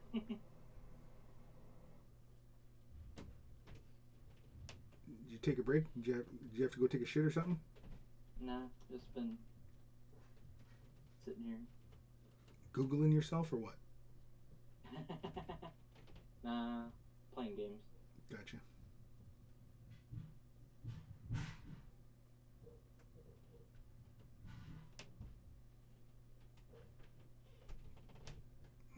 Yeah, you can't do too much Googling of yourself, you go blind. Or so I'm told. So you're told. Mind you, though, I have very thick glasses. Sophie. Better than Grant Gusting, who sounds stoned all the time. I don't know who Grant Gusting is. Kim, don't know how that is. Have to Google it. Grant Gustin is the Flash. Oh, in the TV show or the movies? Because those are two different dudes, aren't they? Kim, yes, I did just see that. In my opinion, all those daytime DC shows are for kids, and I just watched a handful of episodes of each. Sophie, next you'll all be saying hated Lucifer. Never watched Lucifer. If we're talking about the TV show. Now, if we're all saying Hail Satan, well, that's a different story. Kim, it's like the comics turned from 10 down to 1. The TV show, I assume is what you're saying? I don't know. Kim, I liked Lucifer, the TV show, not half as good as the comics, but still okay. Yeah, another one that I know a lot of people are fired up for is that fucking Moon Dude show with Oscar Isaac. Yeah, I'm not fired up for that at all. I'll give it a watch, but meh. No, the only shows I'm watching right now. Well, I'm watching season 3 of Snowpiercer. Watching Peacemaker. What else am I watching? Oh, we're all done with Book of Boba. Next one will be Kenobi in a couple months. Give that a watch.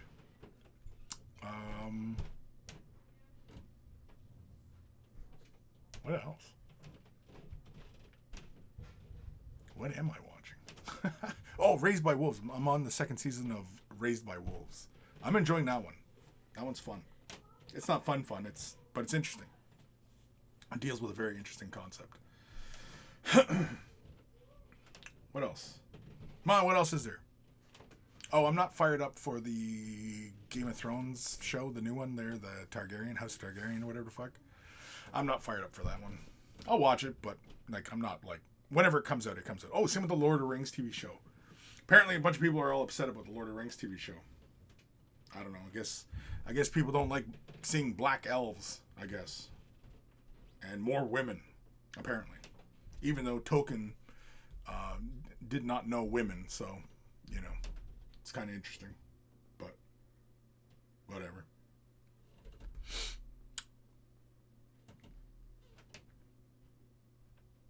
Sophie, Moon Knight, it's out soon. Yeah, I'm not in a rush to watch it.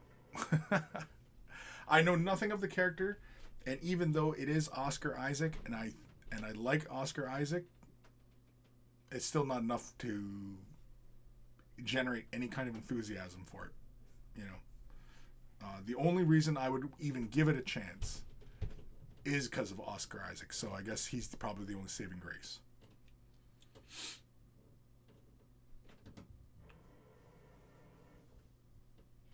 I'm trying to think, whatever the hell else am I watching? What am I watching now? Kim, it's also a great comic series, Lucifer. It's much more supernatural and violent than the TV show. Okay. I didn't know Lucifer was a comic. I had no idea. I had no idea what it was. From what it looked like to me, it looked like that True Blood or any other generic evil anti-hero type character. It's just meh. It's not interesting. You know what it is, I think, maybe? Is I've known a lot of bad people. And yeah, seeing stories about bad people, like for example, The Wife and Son, they were all about Sons of Anarchy, the TV show. I had no interest in that show. I caught episodes here and there, but it did not strike me as very interesting. And the characters, obviously, of course, it's Hamlet, but I mean, spoiler, if anybody hasn't watched that show. I mean, I watched a couple episodes of it, and already knew how it was all going to play out because it was Hamlet, and the show was Hamlet. Anyway, yeah, and just, you know, shows about bad characters. I mean, I don't know. Again, I've known too many fucking bad people, I guess.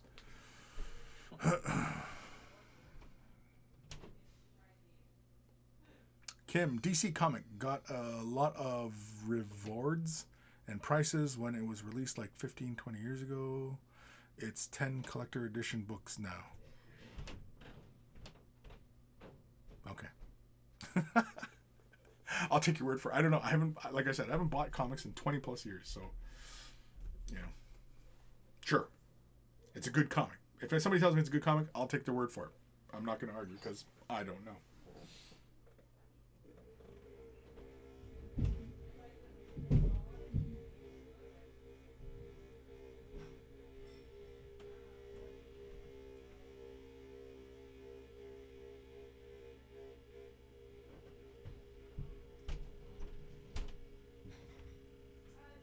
I think really what it is with TV shows these days that I'm really, really tired of is how safe a lot of them play it as far as subject matter and what they talk about, right? I think that's really what it is they're just all fucking the same. Or yeah, it's the same shit. It's the same shit. Nobody's doing anything original. Nobody's doing anything different. Nobody's taking a chance on an original idea, an original thought, right? It's all these safe bets on established properties that have these huge fan bases who have cried for years for a live action interpretation of it, and then once they get it, they shit on it and badmouth it and criticize and, you know, like, I don't know why they bother. Right? And that's everything from sci-fi to fantasy to fucking any other TV show. I'm tired of doctor drama shows. I'm tired of these melodramas of family and divorces and like, can we just get on to some actual real world storytelling, things that affect our lives today? It all feels like it's a pacifier. It's just a pacifier. It's supposed to just be comforting. Because everything that's going on around us in the real world, where things actually have consequences and repercussions, but we're not talking about these things. Right? So it all just seems vapid and empty to me.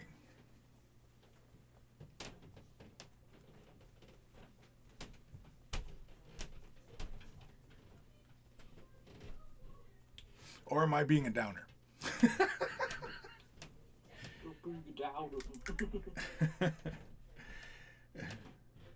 It might be just me being a downer, maybe. I don't know. I'm just fucking tired of this bullshit. It's all fucking bullshit at this point.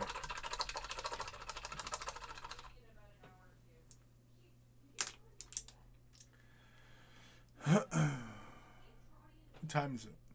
Holy shit. It's almost 2 hours already? Good God, man. Almost. Good grief. I've been painting leather seats for 2 hours? That's been the stream? That's been this episode. Working on the fucking leather seats for 2 hours. This is compelling stuff. Speaking of being compelling.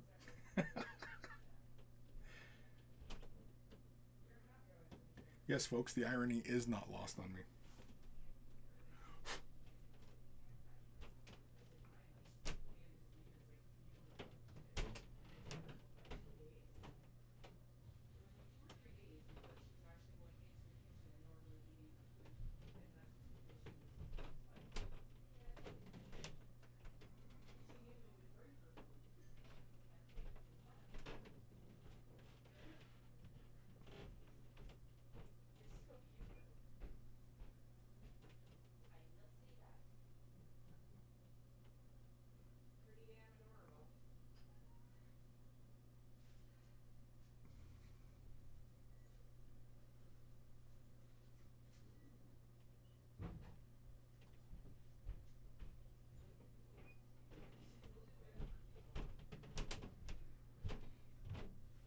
So, Boop, you like Lord of the Rings, right? Yeah. What? What do you think about the new show? Yeah, what's your thoughts on it? You looking forward to that? I don't know. And it's not because it's not anything to do with like directions they're taking. It's just I mean, I'm open-minded about it. So I don't know. Indifference, I guess. Cool, I guess. It's supposed to be a it's not really even a prequel because I think it goes all the way back to when the rings were made. I remember correctly. I think that's a prequel. Well, I mean, yeah, but it doesn't directly lead up. Like, you know how, like, The Hobbit pretty much leads up to the Lord of the Rings movies? Yeah. With maybe, like, I think it's, like, a gap of, like, 50 years. Yeah. Well, time is not really represented well in Lord of the Rings, the movies. Well, there's anyway. also what happens between The Hobbit and, you know, the last Hobbit movie and the first Lord of the Rings movie. Right. Kind of irrelevant, because the one ring is in the Shire the whole fucking time. Right. So I'm vaguely interested, but I'm just not super hyped because I don't think it's a problem with casting or anything. It's just I don't know.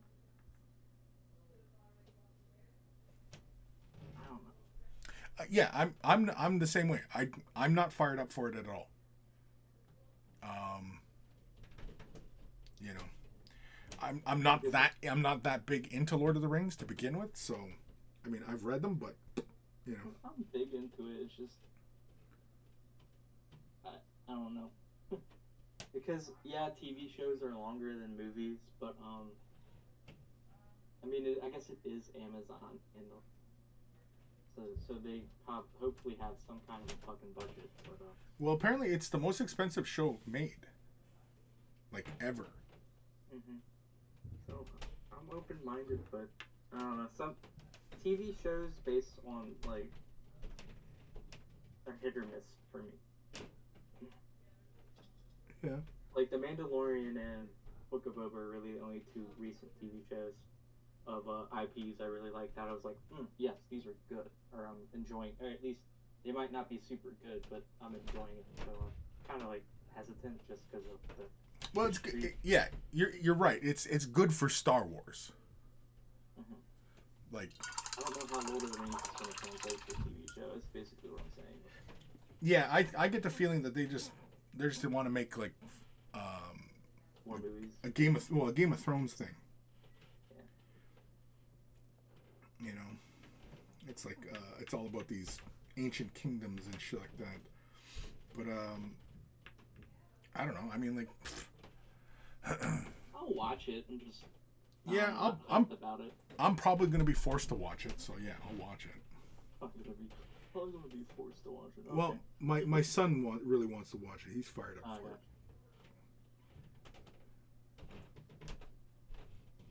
But you know, I'm not terribly excited to watch shows based off racist ideas.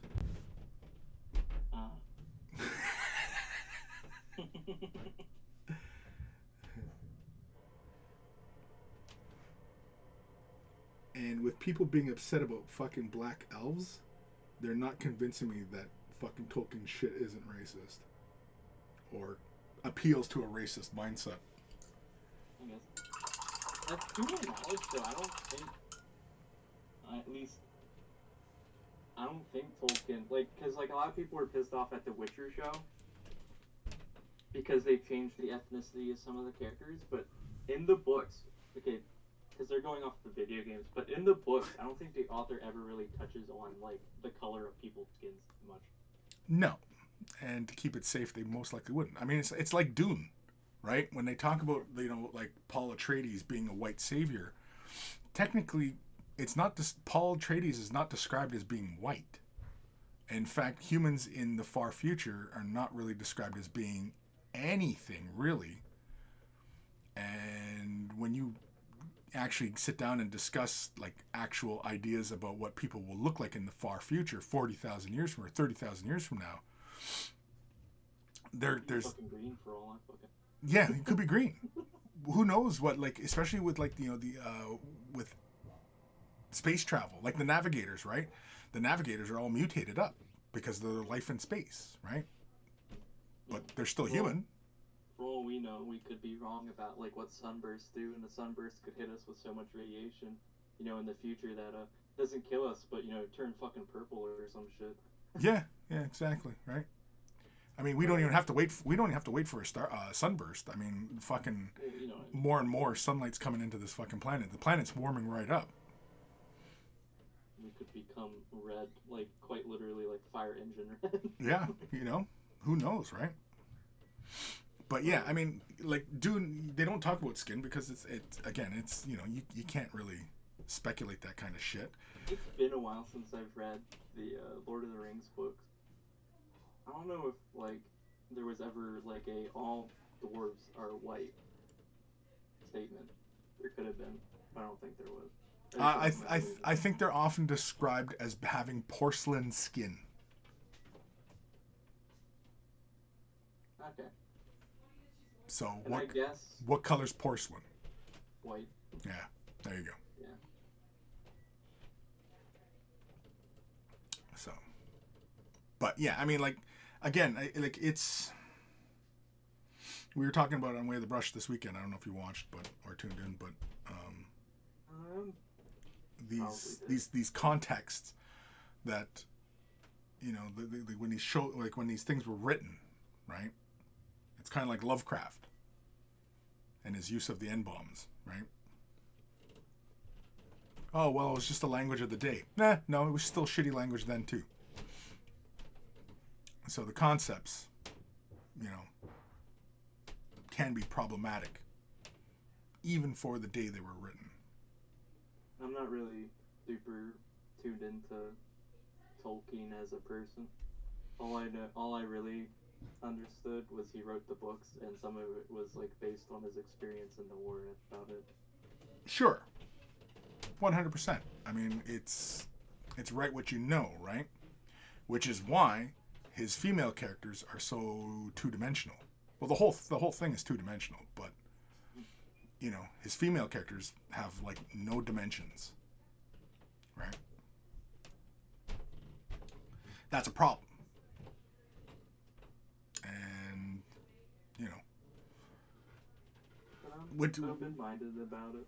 The TV show. Yeah, the new TV show, guaranteed that is going to be the biggest complaint, is how ethnically diverse and how how big a role women will play in the show. When in the movies, what did the women do in The Hobbit? What did the female character do? Tended to always save the dwarves. She didn't do shit. Oh, she didn't? I thought she saved them. And she was just as pointless as Legolas in those movies. Lord of the Rings. Female character. There's only, 2? They're both pretty much the same. The only one I can think of, I can think of 2, it's probably 2 you're talking about. The only 2 I can think of is the elf that, shoot, I can't remember his name right now. Aragorn really likes. Yeah. And there's the one that likes Aragorn, and then... Okay, yeah. So 3. I think she's only in the 3rd movie. Yeah. I don't remember if she's in the 2nd. And her crowning achievement is stabbing the Witch King in the face and having the punchline, "I'm not a man." Yeah, you know what I mean? Like, it's fucking two-dimensional shit. But that's how it's written. It's two-dimensional. It's boring. I always did find that Witch King fight weird, because I always took it as no man can defeat me, as in, like, no, like, mortal human, but... Yeah, I mean, yeah, make whatever joke you want, yeah. But yeah, it's two-dimensional stuff.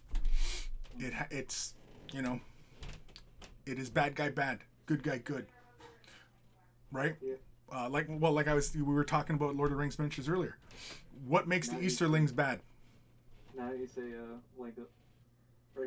right before I answer that question, you say Legolas was completely pointless in the movie. I'm sitting there like, what actually did he do? In The Hobbit, yeah, he's pointless in The Hobbit. In The Hobbit? Yeah, oh, no. He's completely pointless. Yeah, he's But pointless. I was gonna say Lord of the Rings. I was like, all I can really remember is him surfing stairs in the second movie, and then him surfing the elephant trunk in the third movie. Yeah. You know, that I assume Jackson thought that was to appeal to kids, I guess. Because they're all into surfing and skateboarding, right? They'll identify with Legolas because he's hip and cool. He's got long hair and he's skateboarding everywhere, right? So, yeah, that's why they threw him in there. Meanwhile, everybody remembers Gimli more because of his like little like quips and stuff. Yeah. Well, Don't throw me too far. Gimli's a fun character. You know, he's surly. He complains. Like when I was a kid and those movies came out, the kids liked Gimli more just because he was funny. Well, yeah, because dwarves are humorous, you know.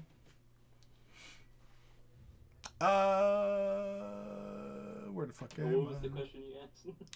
Oh, why are the Easterlings bad in Lord of the Rings? In the movie? Or in the book? Either. Well, in the movie, they're bad because in the book, they're bad.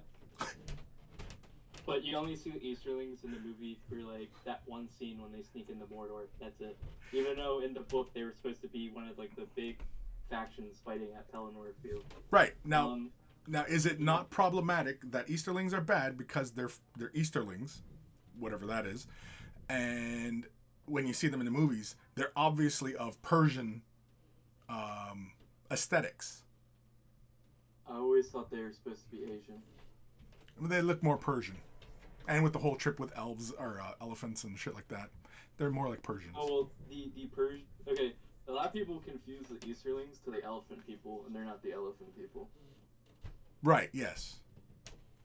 Yeah, the Easterlings... Like, when you see them, they have the dark eyeliner, which is often... Yeah, they have the eyeshadow. I thought that was... Yeah.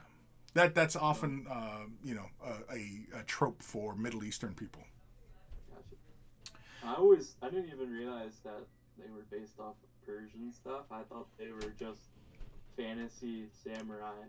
No. Because they have like the dragon cult, and their whole society is based off of like martial prowess.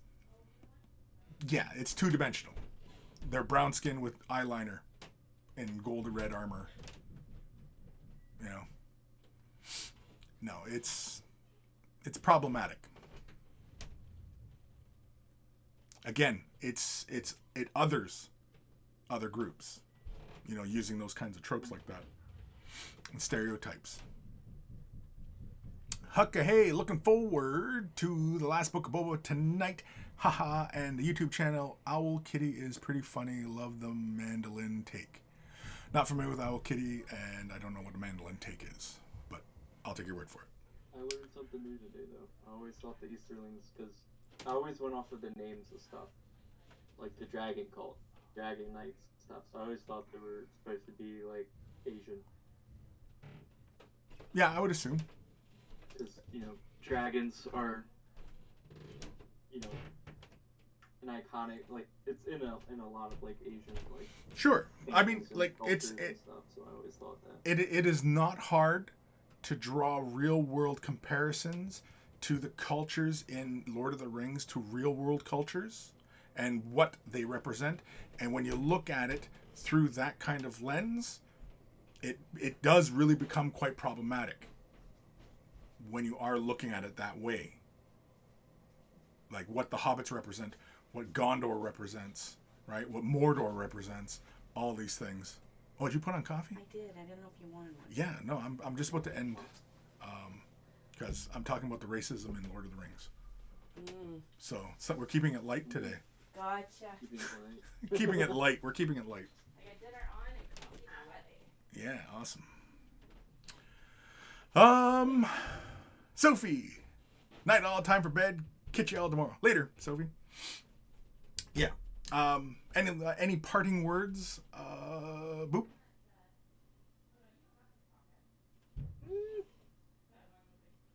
Not really. Can't like Lord of the Rings anymore. It's right.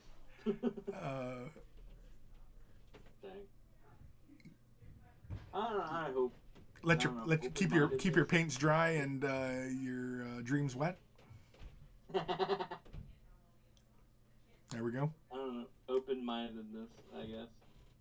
Keep an open mind. I guess that'd be optimism. Optimism is seeing the positivity in most situations, or having a more positive outlook on potential outcomes. Right. That's optimism. And I mean, nothing wrong with being an optimist. Absolutely nothing wrong. In fact, the world probably needs more of it. Just people kind of, trying to be positive. But when it becomes kind of annoying is when, obviously, we are wearing horse blinders and we're ignoring issues and we're trying to be positive about things, but ignoring the larger concerns and the root of problems, right? Because that doesn't do anybody any good. Sometimes I'm an optimist. When's that Lord of the Rings show even come out? I think it's like May. Or I might be thinking of Kenobi. Kenobi comes out in May. September 2nd. Yeah, so May is Kenobi. Yeah, okay. So September is Lord of the Rings? Yeah, I mean, I'll probably give it a watch. Who knows? I might even talk very glowingly of it just to upset people.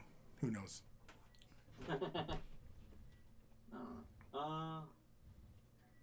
Kim says, remember, there's no play for Mr. Grays, so paint your fucking models. It feels weird because there's no new Book of Boba tonight. No, I know. Well, I haven't watched, the finale of Peacemaker is tonight, as of the recording of this, for everybody who's watching this after the fact. Peacemaker? No, you haven't watched it? I recommend. I recommend. It's good for a laugh. He is a complete shitbag. Did you watch Suicide Squad, the last one? Mm-hmm. Oh no, I'm familiar with the character Peacemaker, and I've seen some of the memes that have come out of the show.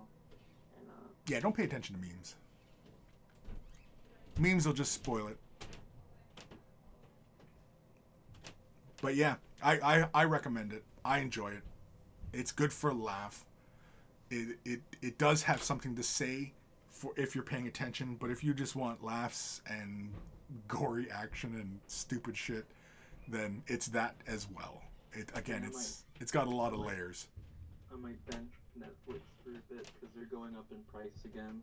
Oh, are they? Fuck. Yeah, they're going to it's like $15 now or something. I think you're going to like 17. I don't know. I just know they're getting a price hike next month, so I might cancel it and just go to HBO and binge Peacemaker. Well, HBO's got a lot of good shit on it, so it might be worth it. I'm watching that Raised by Wolves. That's on HBO. I like it. Well, that and I only really kept Netflix around for stuff like Castlevania, but Castlevania's kind of done because I think one of the directors got in trouble for something. Don't really want to talk about it because what he got in trouble for is pretty bad. Oh yeah, oh jeez. Yeah. Yeah, everybody's getting in trouble these days. I mean, nobody can keep it in their pants. I mean, like, how fucking hard is that? You know? Just keep it in your pants, boys. So, just keep it in your pants. Might boot up put HBO on the smart TV and just sit there and binge Peacemaker. Yeah. Because I'm familiar with Peacemaker as a character. I know what the character is about. So, like, I'm going to go in and, from what I've heard, it's a pretty faithful representation of the character. Yeah, it's a very interesting show, and it picks up right from the movie. Yeah. Yeah, but it's good. It's fun, and it's entertaining, but it also has layers. So if you're looking through it and looking for layers or start peeling back layers, yeah, it's actually quite interesting. So. Even though I've seen some memes, I've had pretty much any major spoilers I've avoided.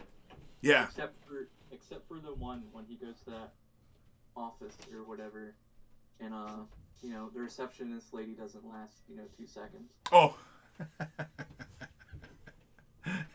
Yeah, it's gory. The show is gory. It's got all the major food groups. It's got coarse language. It's got violence, and it has nudity. So. It's got all 3 major food groups. As far as if you were a character in the DC world, Peacemaker is not a good guy. No. You know? But you know where he stands. He's not ambiguous or hides anything. He's not sneaky.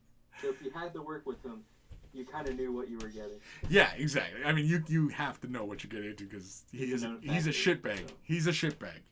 He's a shitbag, and these are the things he's probably going to do. Yeah, exactly. And the show gives you more of that. I mean, we in the movie you get a taste of it, and this we get it in long form, and it's good. Mm-hmm. It's good. We get a nice steady diet of Peacemaker. It's fun. It's a fun show.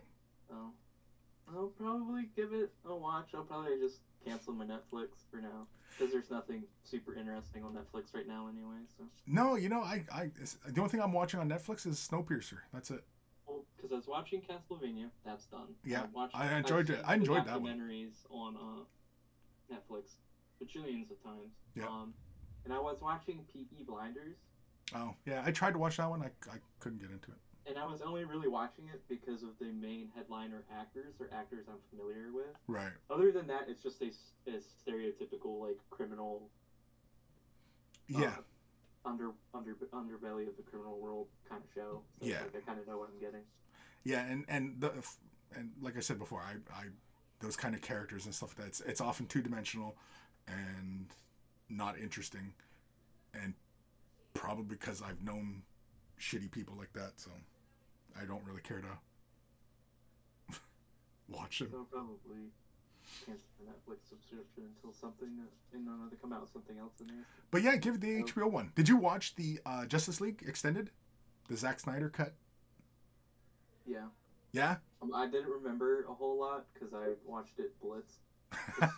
I watched it with some international friends, so it was like normal daytime for them. It was like 2 a.m. for me, so I was like, oh my god. So, I can't stay up unless I'm like, blitzed or out of my mind or something. So I was drunk watching it. That's funny.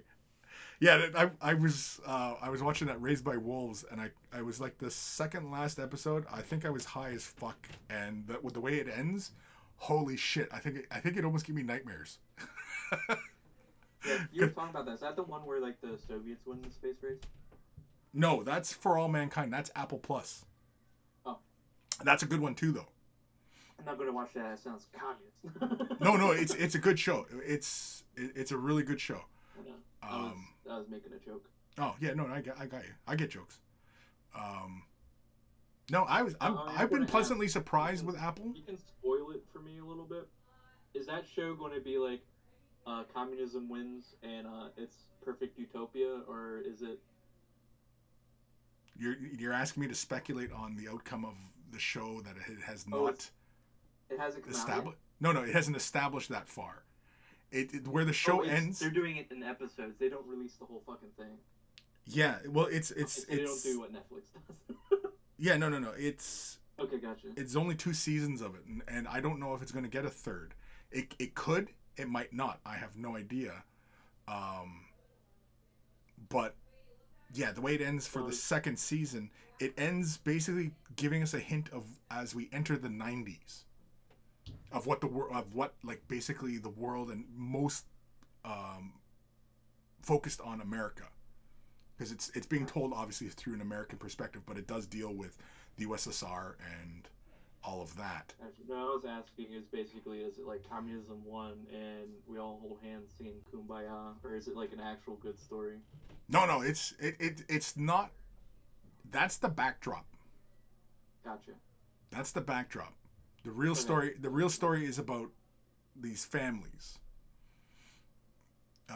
They're astronauts, the astronaut families. Because it is about basically from Apollo 11 forward, and how they didn't get to the moon first, and they weren't the first to put a woman on the moon. Because like. Gotcha. Yeah, because I mean, like realistically, when you think about the trajectory of everything, it doesn't make a lot of sense that America did get to the moon first. And the idea that is kind of in the background of the show is, what would America be like if America did not suffer from the idea of American exceptionalism. Gotcha. So it's not going to be like those other alternate histories where X side won, and it's all happy go times or whatever. Okay. So Yeah. No, it's not. It's a very I don't want to say realistic, but yeah, and it's just from that one moment, and obviously the timelines kind of split, right? Yeah. And it's very, very interesting. Yeah, but it deals with a lot of real world shit. And you can basically pin it, on that moment kind of thing. But that's just the backdrop. The show is predominantly about the families and moving forward, because it does make time jumps from the 60s up to the 90s. Gotcha. But it's a good show. It's dramatic. It's got action moments. The special effects in it are fucking great, because there's a lot of stuff that happens on the moon, and yeah, the effects in the show are really great. And the characters are all really interesting. There's some familiar faces in it. But I was surprised by a lot of the Apple TV shows. I was surprised by them all. I was surprised by I did a free trial of Apple just to watch Greyhound, Tom Hanks' movie. Oh yeah. How was that? I didn't watch that one yet. It's actually pretty good. Yeah.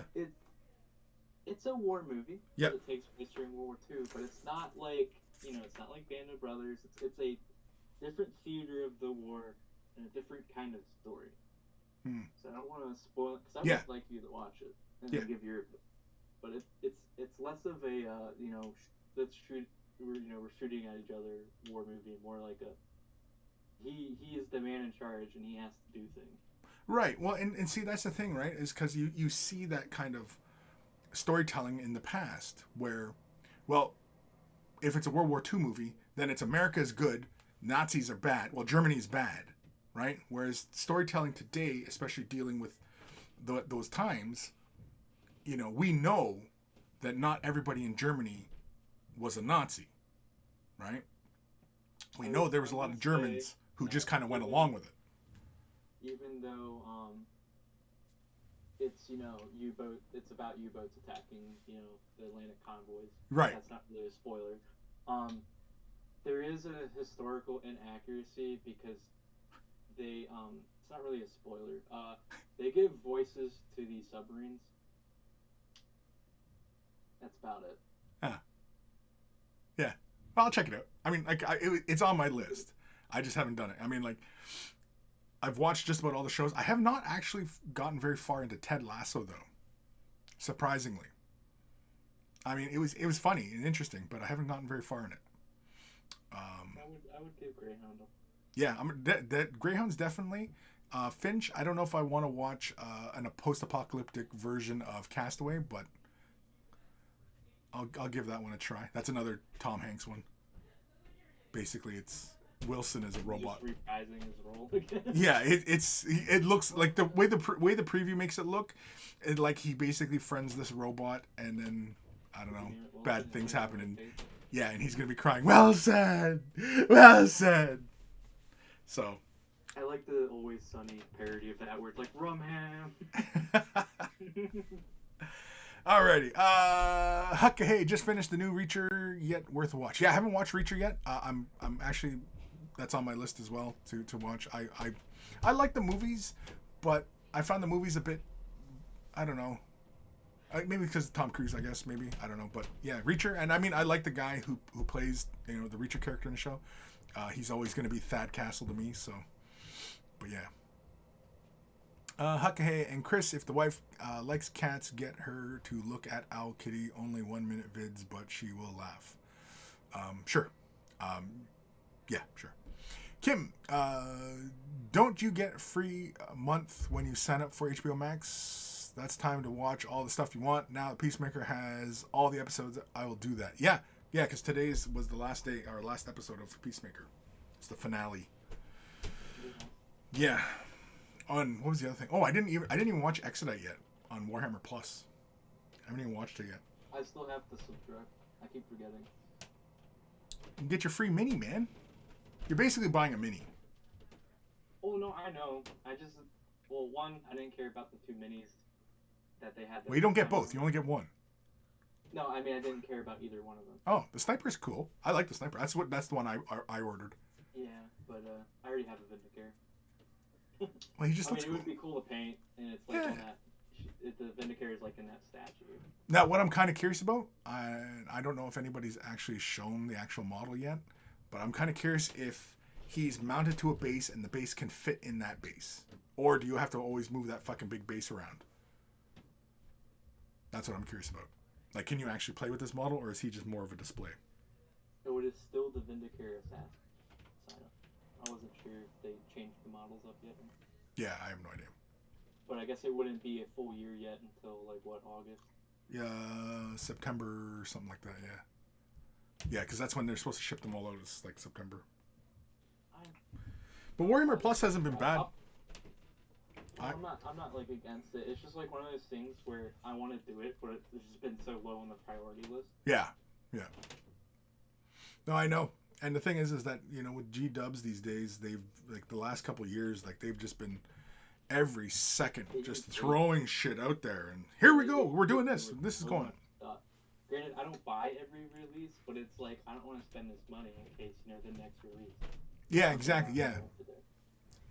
Yeah. But, anywho. All right. We're done.